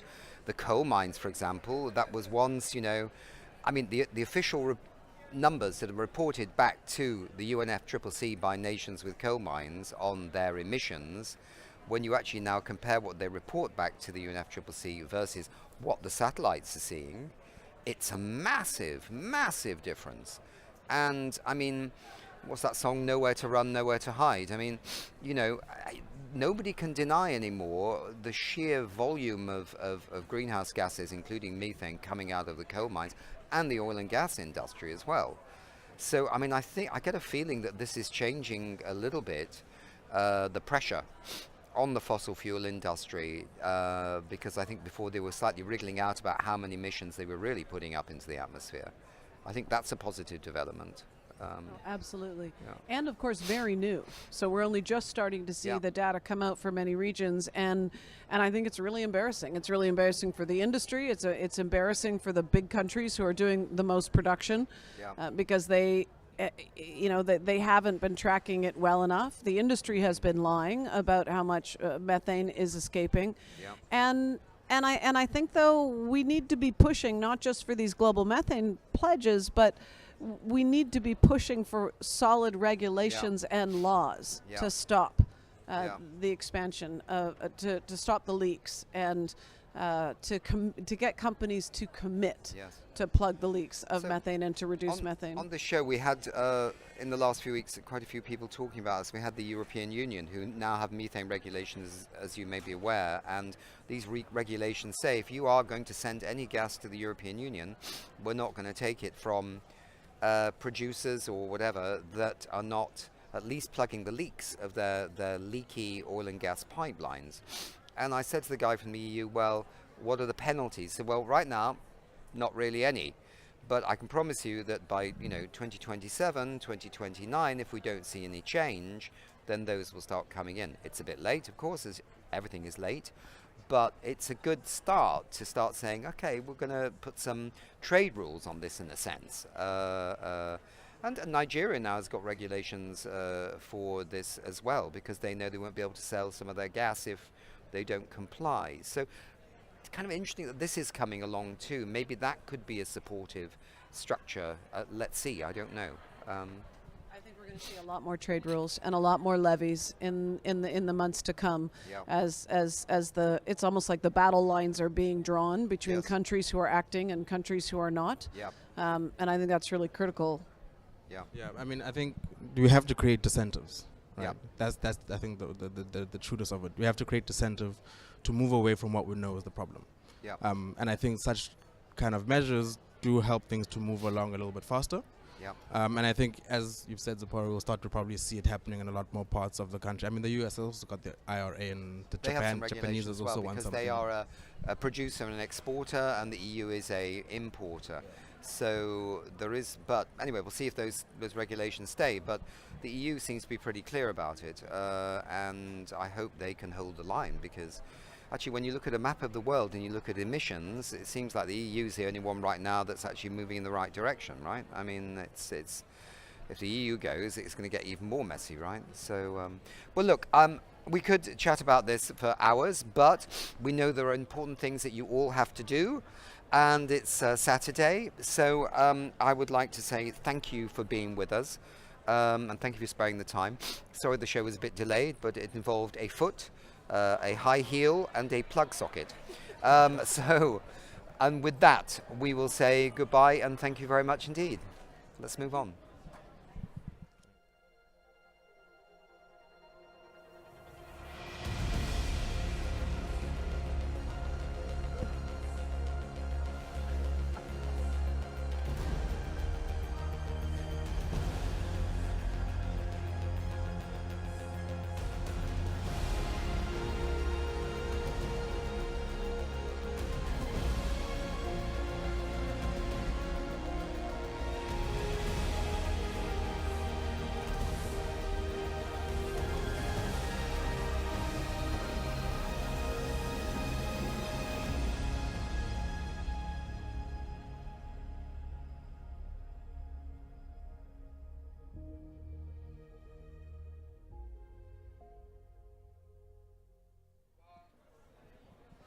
And we're continuing the wrap-up session. We have guests in the studio, but first, Nick, we're going to Stockholm, right? I believe we are going to go to Stockholm. We're going to our dear friends David and Christina in Stockholm. And so, any thoughts about today's shows? Please. Of course. Hi, Nick and Katarina. Many thoughts about today's show. It was very interesting. And I especially liked the China session, where they stated that the climate crisis is the largest market failure ever, which we know. And we talk about scaling solutions exponentially, which is difficult to understand. So then I think it was really rewarding to see that there are solutions ready to scale exponentially in China. However, to really do that, they need capital from the rest of the world. So we're all in this together. That was my take out today.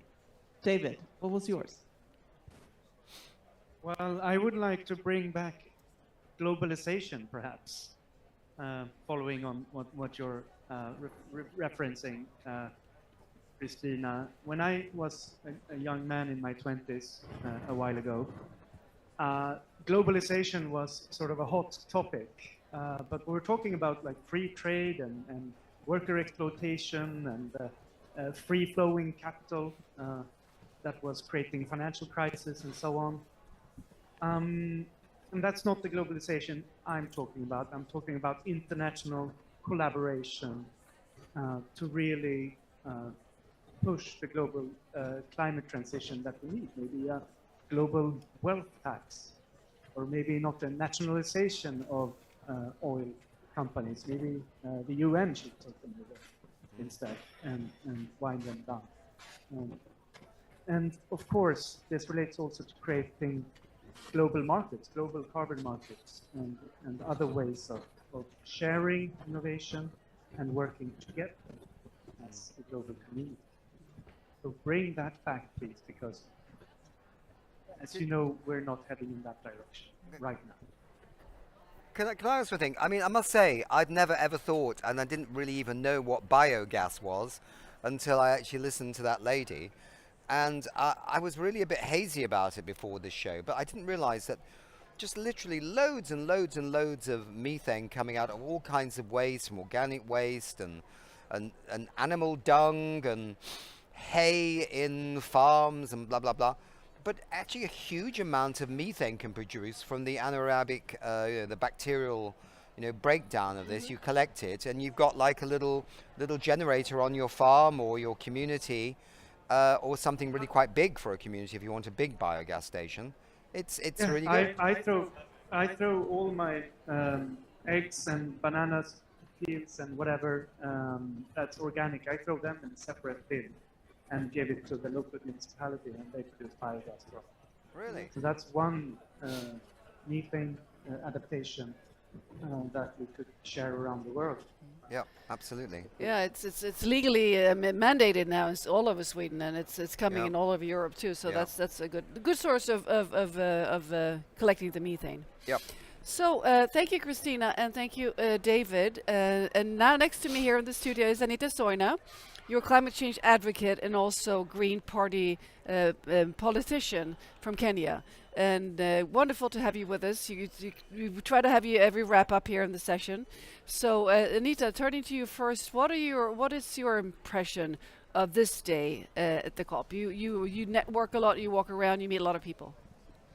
Yes, so first of all, I had a chance to interact with youth champions, UN youth champions, for when we had a meet and greet for different UN youth champions, and where young people were sharing what they do back at home.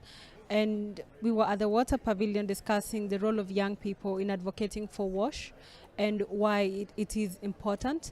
I also had a chance to go to the Green Zone, and I went to the IPU meeting, and I think my biggest takeaway was the parliamentarians from the Global South admitting that as a Global South we don't have to come to COP to just say that what we expect from the Global North in terms of finances, but also what are we able to allocate locally, because most of the times we ignore that, and the resources that we collect back at home, we don't allocate them. So that was one of the biggest discussion, and it was great to see parliamentarians also talk about accountability of the finances as well, and why they are at COP. And parliaments make COP count, and so it's great to see them here talk about legislation, and also to make sure that when we go back home, we have the policies are tailored to our different needs in our countries, and it's not just we don't all borrow from a specific policy, for example, that maybe could not be Afrocentric, for example. And I also went for a press conference by the Fossil Fuel Treaty, and they shared why it should be just, transition should be just. And an example was given from Kibera in Nairobi, where people use plastic. They ban plastic in place of charcoal to cook, for example, because charcoal has become rare, and also trees are over. We don't have a lot of trees for charcoal itself, and the fact that they are not allowed to cut trees for charcoal, the few trees that we have for charcoal. But then the issue is when we ask them to transition, for example, to other alternatives, are they cheaper for them? Are they affordable for them? And if not, they will continue to opt for example, plastic that they just have to pick from the trash place. And so those are some of the things that they talked about, that they are going to make sure that the innovations and the solutions that are going to come are also at least affordable for the low-income households. Thank you, Anita. This is, of course, a crucial topic. So, Ingmar, you've been here all day as usual, and what are your main takeaways from this day? That it's nice to have power when you do a broadcast. We had a power we had a power outage. Yeah, we did. Twice, actually. And we actually discussed it, you and me, on the way here. And that is here in Baku, they're still quite heavily dependent on fossil fuel to produce electric. Hopefully, I mean, they have a transition plan, and hopefully that can be speed up even further. But in countries like Sweden, that you actually have almost 100% fossil-free electricity, every time you're doing like a big TV broadcast or big event, there is always relying on diesel generators. And they're just having them as backup. Didn't work today. Didn't work today.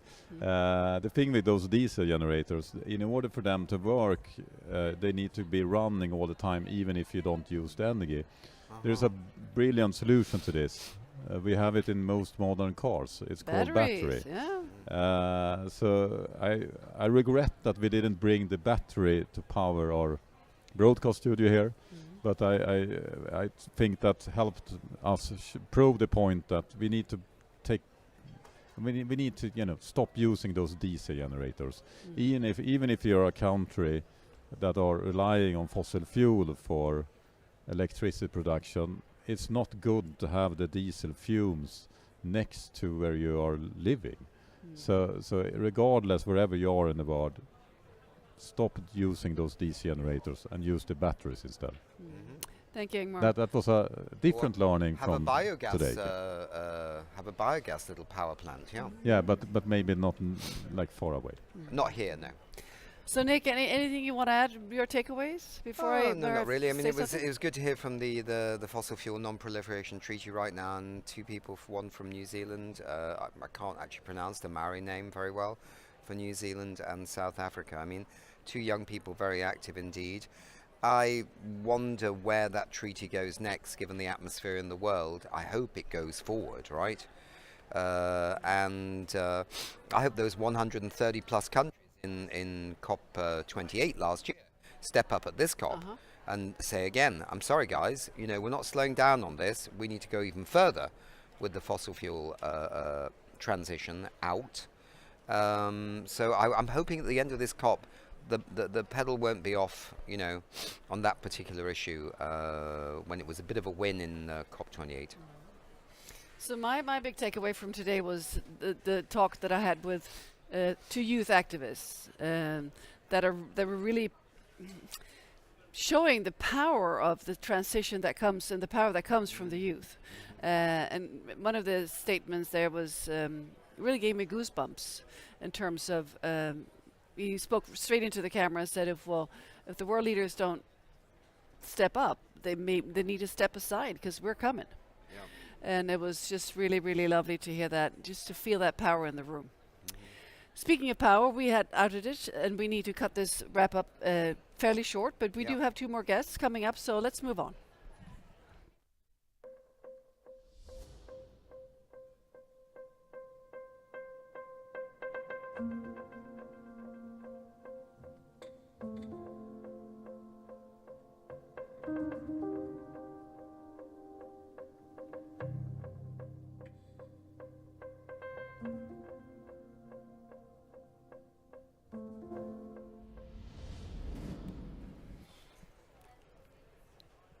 So, many people here at the climate conference in Baku had to use aviation. I'd say the vast majority flew into this climate meeting, as many climate meetings. But we have two people here in the studio that did not. They used bicycles to get here. And you probably bumped into them if you were here during the day, wearing bicycle helmets and bicycle outfits. Some of you have seen them. So it's a great delight to have you with us here and explain how you did this. And Jolene Sherrill, the hashtag COP29 bike ride is your hashtag. Wonderful to have you. And also Guillaume Autrage, you have the same hashtag COP29 bike ride. So please tell us, why are you doing this? And yeah, just go ahead, Guillaume. All right. Yes. Well, we're doing this because we want to help on transport mitigation. We want to advocate for that. Transport is about 23% of our carbon emissions, and it's thus something important. But it's, of course, like anything, it has to be financed when you want to do mitigation, and also it takes time. So we believe cycling, or it's not we believe, I can give more facts about that, but cycling is a very efficient way to quickly reduce our carbon emission in the transport sector in a very cost-effective manner. And since, as everyone knows, financing is a big topic at this conference, it is indeed. It's important to find solutions to do so. So we are here because of that. So the cycling here, how long did it take, Jolene? Please tell us. The ride took about 4 to 5 months. We started in June, and from Paris because of the famous Paris Agreement, and from there many people from Europe and also from the USA joined the ride for parts of it, and now we're here. So it took about 4.5 months, I think. And tell us about the route. I mean, what direction did you take? I mean, which cities did you pass? And just in short. Talking about countries, it was France, Germany, Austria, Croatia, a bit of Serbia, Bulgaria, a bit of Greece, Turkey, because it's a long country. Going east, yeah. And then Georgia, and finally Azerbaijan.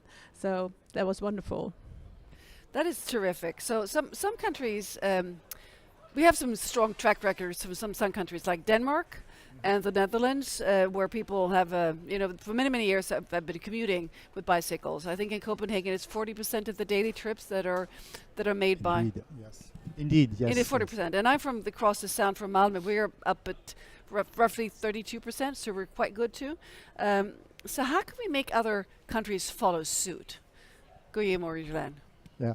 So, in fact, we are bringing into this COP 10 proposals that we think are an excellent summary of what should be implemented by countries or cities in order to progress on their cycling.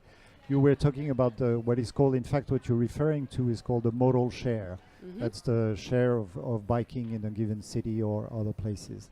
And in fact, there's been a study made recently by the PATH, which is the Partnership for Active Travel and Health, that shows if our modal share for 3 activities, the biking, the cycling, the walking and the public transport reaches 80% of our travel modes, then we can actually reduce the carbon emission by 50%. So those modes of travel are very important. Now, if you drill down, if you look at what you did as a city, for instance, to achieve those numbers, there's something which is pretty cultural, which is the walking, which is, can be, for instance, at 50%. There's not much you can do about walking. Public transport is another item, but it costs money and it's actually quite lengthy before you can achieve results in public transport. However, biking, we're going from 1%, 2% of biking modal share to more than 10% is something that can be achieved in a matter of, let's say, 4 to 5 years. So it's within reach. So what we're saying is let's have all cities worldwide reach 10% and it will make a big difference. Thank you, Guillaume. Julien, would you like to add before we need to conclude? Yes, but we see that in many cities there are a lot of people already active on this. So there's a lot of communities empowering people. So we see that cycling is good for the climate, but it's also connecting people and makes it really inclusive. So there's bicycle kitchens in several cities where enthusiastic volunteers teach people how to ride the bike and how to repair them themselves. And a lot of women are active on this topic as well.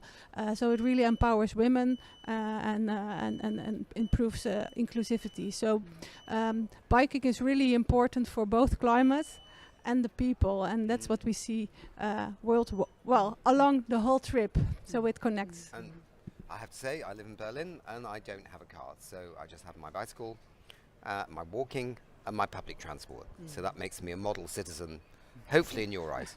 Excellent. Thank you very much. And biking is my favorite mode of transportation too. So we're very happy that you are doing this, and keep pedaling because we need you. We will. Yes.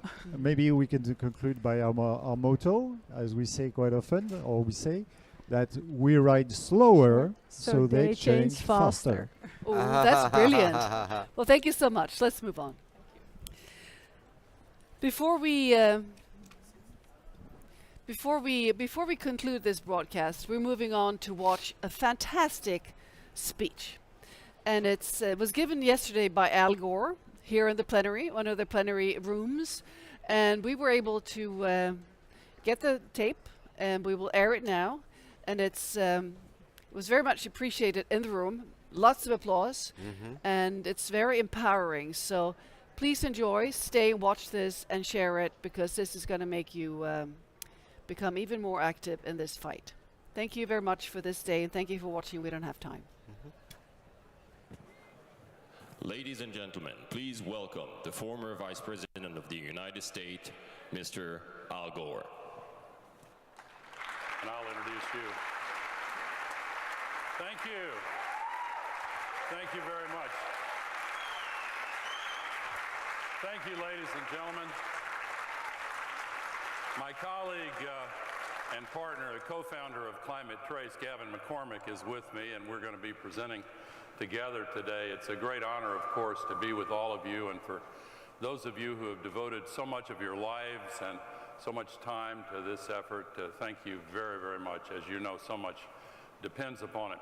We have a lot of material to get through, so I'm going to go ahead and start on this. And as usual, I start with the Earthrise and the blue marble photo. But if I was ever going to give a slideshow, this is the slide that I would use, because it shows the thin blue shell that surrounds our planet. Most of you are aware of this.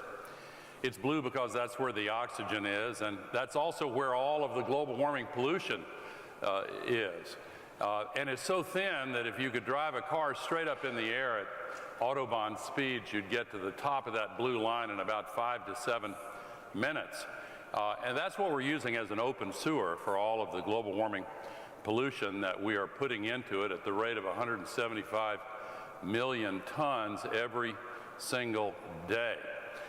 And on average, each molecule, various lifetimes for different substances, but on average, the molecules stay there about 100 years. So it builds up and it congregates, and the largest source of all that pollution, of course, is the burning of fossil fuels, 80% of it. And if you notice that notch in the upper right-hand corner, that is the pandemic.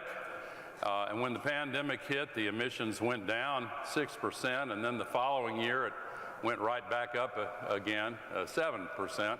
And the next notch down, that's the global financial crisis of 2008. Now, the total amount that is up there traps as much extra heat every day as would be released by 750,000 first-generation atomic bombs exploding every single day on our planet. That's an incredible amount of energy, and that's, of course, what's causing all of the disruption and the damage. And last year, the scientists are still trying to take account of how off the charts everything was. You hear that same phrase over and over again for air temperatures, sea temperatures, ice melt, the Canadian wildfires, and coral bleaching, and many others off the charts. In fact, there was an important column by two distinguished scientists just a couple of days ago saying they're still trying to figure out why it got hotter than they really expected it to. But as you can see from this graph, the temperatures have been going up quite steadily. Last year was the hottest year ever measured, and both NASA and Copernicus have said that even though we have 6 weeks or so left in this calendar year, this year is going to be even hotter than last year. The 10 hottest years ever measured have been the 10 hottest years, and 2024 will take its place as the hottest, and the new 10 lists, 19 of the 20 hottest have been the last 20. The pattern is extremely clear, and so we're seeing people go to extreme efforts to try to keep cool, and the damage is quite severe. If you look at the heat wave in Delhi, almost 50 degrees during their election earlier this year, a lot of people died, and of course, tragically, 1,300 people died in the Hajj this year because of the extreme heat. And as a result, we are seeing many parts of the tropics and subtropics begin to change, not only where the temperature is concerned, but also the humidity, and the combination of that feels like temperature, as some people call it, is making larger areas of our world physiologically unlivable. And in fact, if you look today, there are relatively small areas that are uninhabitable, unlivable, meaning if you're outside for more than 2 or 3 hours, you die because the body can't cool itself off. But because of the current trends with the climate crisis, we're seeing these areas grow quite dramatically. And if you look at India, for example, it's difficult to imagine, and Pakistan, and some of these other areas, we're already seeing the out-migration of climate migrants, and the world could see up to 1 billion climate migrants this century, according to the Lancet Commission. And if you think about how bad the political knock-on consequences of a few million have been in triggering xenophobia and ultranationalism, it's difficult to imagine what 1 billion climate migrants would be. My religious tradition teaches me, as most religious traditions do, to welcome the stranger and welcome the refugee. But my previous lifetime in the political world taught me that too many in too short a period of time can be disruptive to self-governance.